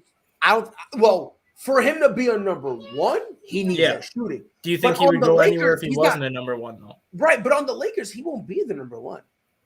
If we're going to be on, at best, he's fighting for number 3. And would he do that? Best. You said what now? I said, would he go anywhere if he knows he's not going to be the number one? That's the only thing. Well, he would have no choice. Well, yeah, but. You know what I mean? He would have no, because, listen, the teams that want him, if we're going to be honest, like, for instance, one of the teams that want him are the Celtics, right? I wouldn't mind that. We're not giving up Jason Tatum or Jaylen Brown. We're not doing that. If we do that, the entire organization needs to burn. We got to send Brad Stevens back to college. I'm posting free agency. I'll go be an OKC fan. Stop playing with me. Houston Rockets, here I come. Stop playing with me. I'll be a Portland fan. I'll be an Orlando Magic fan. Stop playing with me. Don't test me. So as long as we keep them, I do not mind that trade. Now, most teams that Ben Simmons goes to, he's not going to be the number one. I think he's starting to understand that. At least I would hope so. Because again, if he goes to LA, like I said, he's fighting for third at best, right? Because obviously, who knows? THT, he's shown us that he could pop off and he could be that third guy from time to time. Malik Monk has had a game. Trevor Ariza probably has a couple of those games in him. And on top of that, Melo, the way he's been playing in terms of being the sixth man of the year, I mean, he's been playing great. So if you look at all that, I think you need to put Ben Simmons in a situation like that where it's like he'll give you 15, solid, give you defense. And if the thing is, Ben Simmons needs to go to a place where he's not the guy. That's really it. If he can go to a place where he's not the guy, I think he'll be okay. But I've been saying Westbrook for Simmons for a while now. Everyone gets mad at me. Trey, are you still mad at me that I said that? It's not going to happen, so I have no quarrels with it. You sound like, I'm not even going to lie. You low-key sound so fearful that, like, if this happens, you're like, we're throwing the season away. Oh, my goodness. Tony, right now, the beloved Lakers, they fall in the play-in at 7th seed. So here's the question I have. Let's say LA at the end of the season finds himself in the play-in. Will that be too much to overcome for this team? I don't think it would be too much for him to overcome because the play-in is just one game. So I mean, I think it's possible for them to win one game. Now, once they do that and they go into the playoffs, I think them winning a series is when you're really going to have to see the true test of the Lakers and whoever that seed is, whether it's the Warriors again, whether it's the Suns, whether it's the Mavs, the Nuggets, whoever. I think that's really where I think we would see this Lakers team kind of fall off more because if it's one game, it's a 50-50 shot. I would probably give it to the Lakers, but as far as an actual series that they would have to compete in, I wouldn't trust them at all. Trey, as the Laker fan, there's a good question. If the Lakers don't go far this year, will Frank Vogel return as the head coach for the Los Angeles Lakers? Yes, he will. He'll be back at least for another year. I mean, like you said, he's having a down year. I don't think it would be sensible to get rid of a coach after they gave him a new team. Like the team in which he had when he won the championship is not the team in which he has now. They dismantled that team, so he has to at least give him an opportunity to make do what he can with it. Unless they just completely miss the playoffs altogether, then of course you need to really think about if this is the person for the personnel which he's putting in place. Dustin, I see you nodding your head. I'm assuming you're on board with Trey. Yeah, I mean, Vogel came into the Lakers as he was known as an underachieving coach with the Pacers because he had good teams with the Pacers and he had some success with them, but never the success they hoped. But then last year he had to deal with COVID. I think, is this his third year with the Lakers or the second? Second.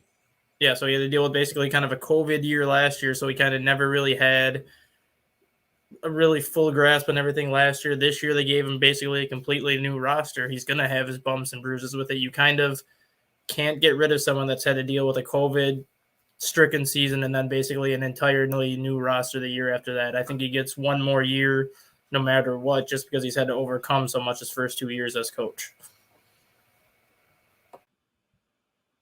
All right, there we go. What a time to be alive. What a time to be alive. $1 million question. Let me ask you something. It's his third year, the bubble last season, and now this year. Yeah, this is his third year. Third year, 2019. This would be his third year because the first year they were in the bubble and they won. Last year, this is his third year. Yeah, last year They lost in the first round against the Suns. And everyone's saying, oh, My fault. I forgot it. I tried to forget about it. I'm sorry. Not try. Yo, Trey out here trying to indoctrinate all of us. Be like, yeah, that never happened. Sweep it under the rug. Last question around the horn before we move on to the final topic of the day. The championship that he won in the bubble. Start with you, Tony. How much time does that buy him? I think you're muted, bro. Yeah. I think you're muted, Tony. Oh, for LeBron James? No, for Frank Vogel. Oh, for Frank Vogel. I mean, it does buy him a little bit, but I'm going to be honest too, because I don't really care for the excuse that people give when it comes to the bubble, because everybody started at the same exact spot. Everybody started in the exact same spot. Like everybody had the same amount of time off. Everybody came in, hey, we're going to have a few games to warm up and then the playoffs are going to start. So I'm not going to sit here and say that the bubble is the only reason why they won. They were a hot team, before the bubble. They were a hot team when the bubble came back. So, I mean, to me, I think the championship obviously helps. It buys him, I would say, at least another couple years. But I would also say a lot of it is going to be dependent too, is after this season. Like I said, you did all this to get Russ, and Russ has not worked out the way that it has unless he does a complete 180 and he's able to make it work. And again, this is one of those, it's early into the season too. So we really have no idea how well it's going to fare. I mean, I think it buys him at least one more year, but I think he's also kind of tied to LeBron, because I think LeBron is kind of coming towards the end. I think it's hard for him to have to carry a team like how he used to. He's in LA. Supposedly, from what I've heard, there's a lot of rumors that he would probably want to then move into coaching. And how necessarily good would it be for you to, okay, well, I'll retire, but then I'll become like the coach of the Lakers, or more than likely he'd probably try to become the coach of the Cavs, but we'll see. But I think it gets him at least one more year though. Dustin, do you agree with Tony? I agree with Tony. Real quick, you talking about 1 year after this year, right? So next year would be his last. Correct. Okay, I just wanted to make sure. Dustin, do you agree? Yeah, I agree. He gets one more year, because just like every other sport, it's a "what have you done for me lately" league, not a "what have you done for me in the past." He got the championship his first year with the Lakers. Hasn't done much in his year and a half since. So if that trend continues, I think he's out the door after next year. Trey, I see you nodding, and this kind of does go to what you said before, because I asked you, do you think he'll get fired? You said you see him coming back next year. And so I'm assuming you're with Tony and Dustin on this one. Yeah, I agree. It's but to what Mr. CEO was talking about, I think it's more of a let's not get caught up in the fact because he won a championship. Basically, like they both, like Tony and Dustin was just saying, it's more of a "what have you done for me lately." So in the case of which, if Vogel shows that he's just not he's not made or built for this job, and starts to be a complete debacle down the stretch, then I think it's going to that at that point, that championship is not going to mean anything. It's going to be like, okay, greatly appreciated, but we on the bigger, greener and better pastures, due to the fact of they're probably going to think it's a better fit some way. So I don't think necessary championships should buy you another time because you won, because that was for that time frame. If you start here, you go two years down the line, 3 years, and there hasn't been anything that's better or hasn't built on anything, then I think you should that championship shouldn't make a difference. That's for players, coaches, GMs, whomever. All right, yeah, I mean, I kind of agree. And he says if Lakers don't win a title, does make it the playoffs save his job? No. And the only reason it doesn't is because I can't remember who said it. I think if I'm not, probably everyone said it. But the moves the Lakers are making are win now moves. So just making the playoffs isn't enough. Just being able to go, oh yeah, we were in the playoffs, that's not enough. You can't say that and then think it's okay. Just making it to the playoffs is okay for the Grizzlies, right? Like just making the playoffs is great for the Clippers, right? Like for Dallas, if the Timberwolves can make it, that's fine with them. But for the teams that are making win now moves or are pushing themselves as being able to win, like the Phoenix Suns of the world, like the Golden State, and the Lakers still genuinely believe they could win. So with all that combined, just making the playoffs won't be enough. For instance, last year they just made the playoffs after having an injury-riddled season. They went into the playoffs hobbled. They lost in the first round, and people were calling for Frank Vogel's job. So that alone lets you know that in terms of LA, the moves they're making, just making the playoffs isn't enough. You know what I mean? Like, you don't go out and go get Russell Westbrook, and then when you get him, literally say you're the missing piece. Yeah. You don't call someone a missing piece without thinking you can make a playoff, Tony, or without thinking you can make the finals, Tony. And plus to be honest too, you know, you look at a team like the Lakers organization, you know, they've won 17 championships. The playoffs are the playoffs is like your regular, like, everyday quote standard. Like you should expect to be in the playoffs. Like that should never be like the goal is, oh, you know, I know that's how everybody, you know, typically goes is, okay, you got to take it one step at a time. We got to get the division. If we get the division, we go in the playoffs, at least from an NFL perspective. Kind of the same with the NBA. You know, if you get this, you know, you're in the playoffs, you're good. For a team, you know, you can take the Patriots, you can take the Celtics, you can take the Lakers. The playoffs are a part of that bare bones. Like, if you make it into the playoffs, you had a normal season. Like, it's expected that you at least go farther into the playoffs to consider whether or not you had a good or bad season. Yeah, so it's gonna be very interesting. Let's wrap it up with the final topic of the day. So men's college basketball. I want to go through the AP poll real quick, if you guys will indulge me. So this is the top 25 right now. Baylor at 1, Duke at 2, Purdue at 3, Gonzaga at 4, UCLA at 5, Arizona at 6, Kansas at 7, USC at 8, Iowa State 9, Alabama 10, Michigan State 11, 12 Auburn, Houston 13, Ohio State 14, Seton Hall 15, Texas 16, LSU 17, Xavier 18, Tennessee 19, Kentucky 20, Colorado State 21, Providence 22, Villanova 23, Wisconsin 24, Texas Tech number 25. Tony, like, love, or hate the list? I mean, I like it. I'm kind of surprised Alabama's still up there considering the loss that they've had, because they've had a lot of pretty big, like, unranked losses, especially in college basketball.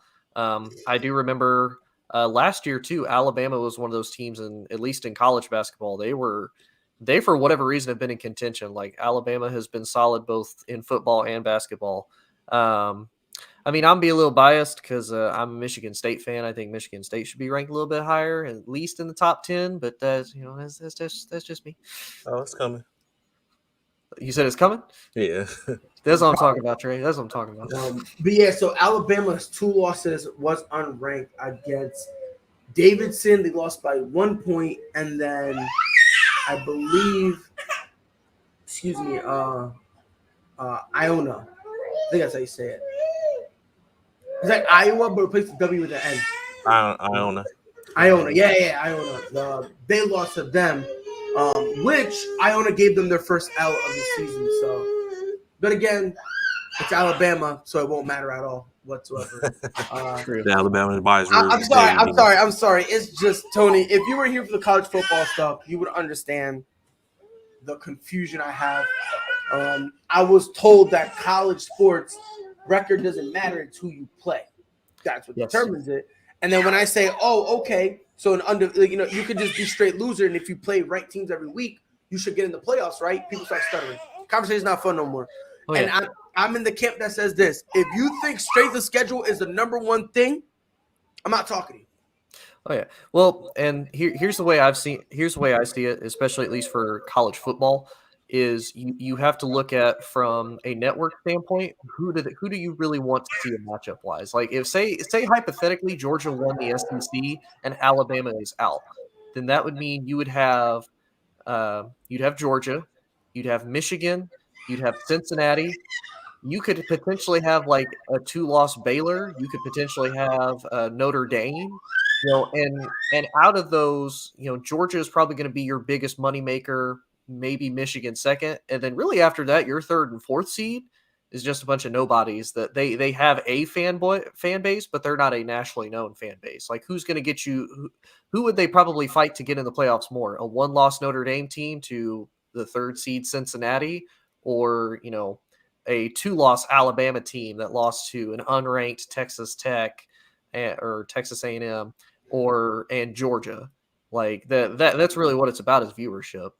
Yeah, I'm just saying in terms of the actual ranking. I understand the viewership in terms of actual ranking. By the way, Trey, before I let you go, free UTSA.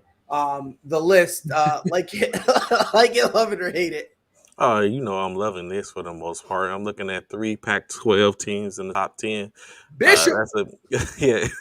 So that's saying that's a great thing when you look at it. USC number 8. Hopefully continue to move up. At some point, we're going to play those two teams in the Pac-12. But the biggest thing which I'm looking at is, if you got to think about a month ago, I said Baylor would be number 1. And look where they're sitting at. So I mean, it's all good, but we all know that this is just a seeding thing, because when it comes down to that big dance, we're gonna really see where the men meet the boys at. So I'm waiting for that the March Madness, and we can really have some fun. Dustin, I have a question. Obviously, I kind of want to piggyback off of Trey. So Baylor right now is undefeated, 11-0. Shout out to them, because, again, Trey called it. He said they were going to be the number 1 seed. Nobody wanted to believe him, but here he is. So credit to Trey. Their next 5 games looks very interesting. So at first they play the Northwestern State Demons. It's kind of a funny name. Oh, that's here in Louisiana. Yes, I think so. And that's you. Yep. After that, they play Iowa State. Then Oklahoma, then TCU. So that's their next, 4? I can't count. Yeah, 4. And then the 5th game is Texas Tech. Of all those games, there's 2 of them are ranked. However, Oklahoma, which goes to my point, they're not ranked, but they're a tough team. Do you think after those 5 games, you think Baylor's still undefeated? No. Woo! Go ahead. And he said it quick, too. Yo, Trey, like he was locked and loaded. Yeah. He already had it loaded up. Like, let me see him put the clip in. The instant Trey was talking about I called him 1. He was like, let's get it, bro. I'm going to get him. Dustin, who's beating Baylor? Iowa State, I think, is going to beat Baylor. Woo! Iowa State is currently undefeated. They are in the top 10, and I think they could even be ranked higher than that at this point.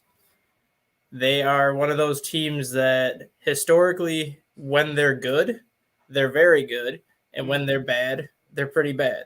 But this season, unlike the past, when Fred Hoiberg was the coach, I think like 7 or 8 years ago, when they were putting together that 3-year run in the Big 12 where they were really good, they're a very quiet 11-0 team that nobody has really talked about. And one of my good friends that I've covered high school sports with the last couple of years, Tyrese Halliburton, was at Iowa State a few years ago until he got drafted by the Kings. He was telling me just the culture and everything that was built at Iowa State the last couple of years, and this year's senior class felt they had a very special team and could contend for a Big 12 title. Well, if that's what this senior class thought, the game against Baylor is going to show everybody in the nation exactly that. If they can beat Baylor, they are going to prove to be a legitimate Big 12 contender and a legitimate threat in the NCAA tournament. And if they lose, as long as that game is close with Baylor, they're still going to open up a lot of eyes, because, like I said, they're a team that's undefeated and is not talked about by very much of anybody. So, last question for the day before we wrap up the show. Now, the college basketball rankings, they come out, if I'm not mistaken, Mondays at around 1:00 Eastern time. Am I right with that? Or around that time? I think it's Tuesday morning. Tuesdays morning. So it's Tuesday mornings? I just want to make sure. So next Tuesday, just a question I'm throwing out there. Next Tuesday, real quick, Tony. I'm gonna start with Tony, then go to Trey, then Dustin. Quick yes or no. Next week, on Tuesday, is Baylor still number 1? Yes. Trey? Yes. Well, he's biased. He's gonna say yes anyway. No, yeah, Baylor's more still. Dustin? Yes. Okay. When do they Baylor's play? number When do they one play and- Iowa State? Say, they played them. I'll tell you right now. They played them on the 1st. So yes, next Tuesday Baylor will still be number one. Yeah. Oh wait, no, hold on. They don't really play till. They don't play again till the 20th. I forgot because it's Christmas and everything. And 2 Tuesdays, so not next Tuesday. Tuesday after that. Let's start the question all over again. So And January 2 4th. January 4th, yes, because they'll play 3 games by then. Right? No, Well, technically 2, because they play on the 4th, but it's in the afternoon. But they'll play 2 games by then. no, they play. So Baylor plays on the 28th, and then they play Iowa State on That's the what 1st. I'm saying. So they play the 2. Yeah. And the reason I'm saying that's why I'm not counting the 3rd is because if it comes out Tuesday morning, they play Iowa like in the I know Oklahoma. I'm sorry, they play Oklahoma. It'd be out 7. already. So the ranking would be out already. Won't matter. Yeah, that won't go on to the next week. So with those 2 games, Tony, in 2 weeks, you think Baylor's still number 1? Yes. Trey, 2-0. Dustin. No, if they lose to Iowa State, but it all depends on what Duke does behind them over Duke's next 3 games. I'm gonna say no. I definitely think next week, Michigan State will be in the top 10 though. That's a guarantee. Yep. I'm gonna check Duke's schedule quick because I know Duke opens up with Virginia Tech tonight. Virginia Tech, Clemson. Duke has Virginia Tech, then they go to Notre Clemson, Dame. then they go to Notre Dame. So if Duke wins those 3 and Baylor loses to Iowa State. And that's the thing. Yeah, that's the thing. I see Baylor falling to 2. Right. They need to win all 3. Yeah. I see Baylor falling to Duke. If Duke wins out those 3, I see Duke going to number 1 and Baylor going to 2 if they lose to Iowa State. Just because Duke has that win against Gonzaga in hand when Gonzaga was number 1, and that's a bigger win than I think a lot of the wins that Baylor has at this point. Correct. Yeah. That was for you, Trey. Well, I'm not disrespecting Baylor because I said coming into the season Baylor had the most talent in the country. It's just that win that Duke has against Gonzaga, granted it was on a neutral floor, it was still in Vegas, so there was tons of Gonzaga fans there. That win that Duke has in hand against Gonzaga is going to help them out in terms of getting ranked number 1 overall against another team with 1 loss if they don't have a big win in hand. So I asked this question since Dustin just said that. At what point, just like we talking about championships and stuff, at what point does that win not make a difference anymore? Once conference season starts, because Duke is historically known for scheduling big non-conference games. They have the Champions Classic at the beginning of the year with Michigan State, Kansas, Kentucky. They always seem to get like another top 5 team at some point. Then you have the ACC Big Ten Challenge. So Duke always gets like at least 4 or 5 big non-conference games compared to a lot of these schools. Mm-hmm. Once you get the conference play, I think the ACC is more balanced at the top than the Big 12 is, but the bottom half of the ACC is terrible. The Big 12 itself, I think all 10 teams can beat each other for the most part on a given night. So I think Baylor might have more of a competitive conference where early season wins aren't going to matter at the end of the year at that point.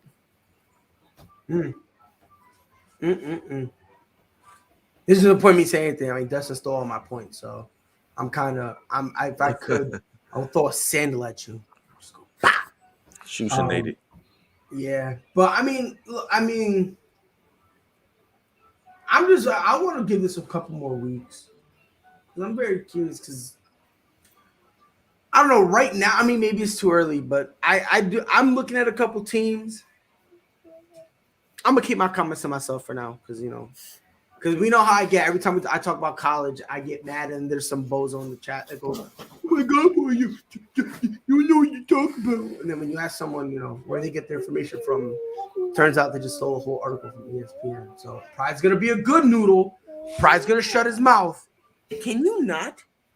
All right, be a good noodle. Come on, Jesus. All right. So that's gonna wrap it up. Tony, you got any final words for the people at home? Go green. Short, sweet, to the point. I love it. Trey. Hey, please be present tomorrow. We get to talk the Thursday night preview with my Bang Bang Niner gang versus the Tennessee Titans. I'm very sure it's going to be a good show. See y'all in the morning. I love it when Trey shows like that, and it goes like, bang! Oh my god, I love it. I love it when Trey gets like that. Matter of fact, I need to get one more. I hope you're here for the college playoffs. I hope Bishop is here. I need to see that passion one more time, bro. That's it. Whoa, yo, Tony. Oh, Tony. Oregon versus Oklahoma, OU versus Pac-12 versus Big 12 is going down. Nah, it definitely was hilarious. Dustin, any final word for the people? Hopefully the Dukies can get a win against Virginia Tech tonight in my first ever game at Cameron Indoor. I'll be there tonight for that game. And then, like I said yesterday, make sure you like and subscribe all of our social media networks. And if I don't see anybody before Christmas, have a happy holidays. Yes, sir. Yes, sir. I don't, because I saw something in the group chat talking about that we're not doing any shows starting Thursday. So I got to double check with Freddie on that because I just want to make sure that he needs everyone. But again, just in case, if you guys don't see us here tomorrow, you won't see us here Friday. Just throwing that out there. Happy holidays to everyone, and obviously be safe. I know a lot of people for Christmas parties and New Year's, you guys tend to go out, partake, go ahead, get drunk, but also make proper decisions. Make sure if you're gonna get blasted, make sure you're allowed to stay at the place that you party in, so that way you don't make any stupid decisions. You know what I mean? That's the last thing we want anyone to do. Go ahead, Tony. I do want to add one thing, and Trey's probably going to have a little bit of flashback on this, but I'm going to tell y'all, like I tell most of my guys whenever we have a long weekend break, don't add to the population, don't subtract from the population.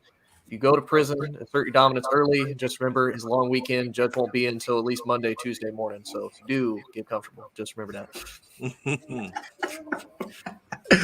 Yo, Trey, come on, Trey. It was like, come on, man. Yo. You probably heard that a lot too. Yeah, don't call me. I used to use that at all my weekend safety briefings. Like, hey, go to the club, you get your ass beat. If you started it, don't call me. Mm-hmm. First sergeant leave you in there till Tuesday. Mm-hmm. But and this has been Pride on behalf of Tony, Trey, Dustin, and Freddie. Again, if you guys don't see us here, we'll be back Monday. Until then, be safe. See y'all then. All sports, all plays. All sports, all plays. All sports, all plays. 365, we're making up plays. You talking the game, get you through the days. We're high in the court, the dime in the lane. Variety, topics, living the same. All presentation, sports information. Hitting the airways, taking the nation. All sport, all plays, like working your faces. Grace at the field, so tie the laces. All sports, all plays.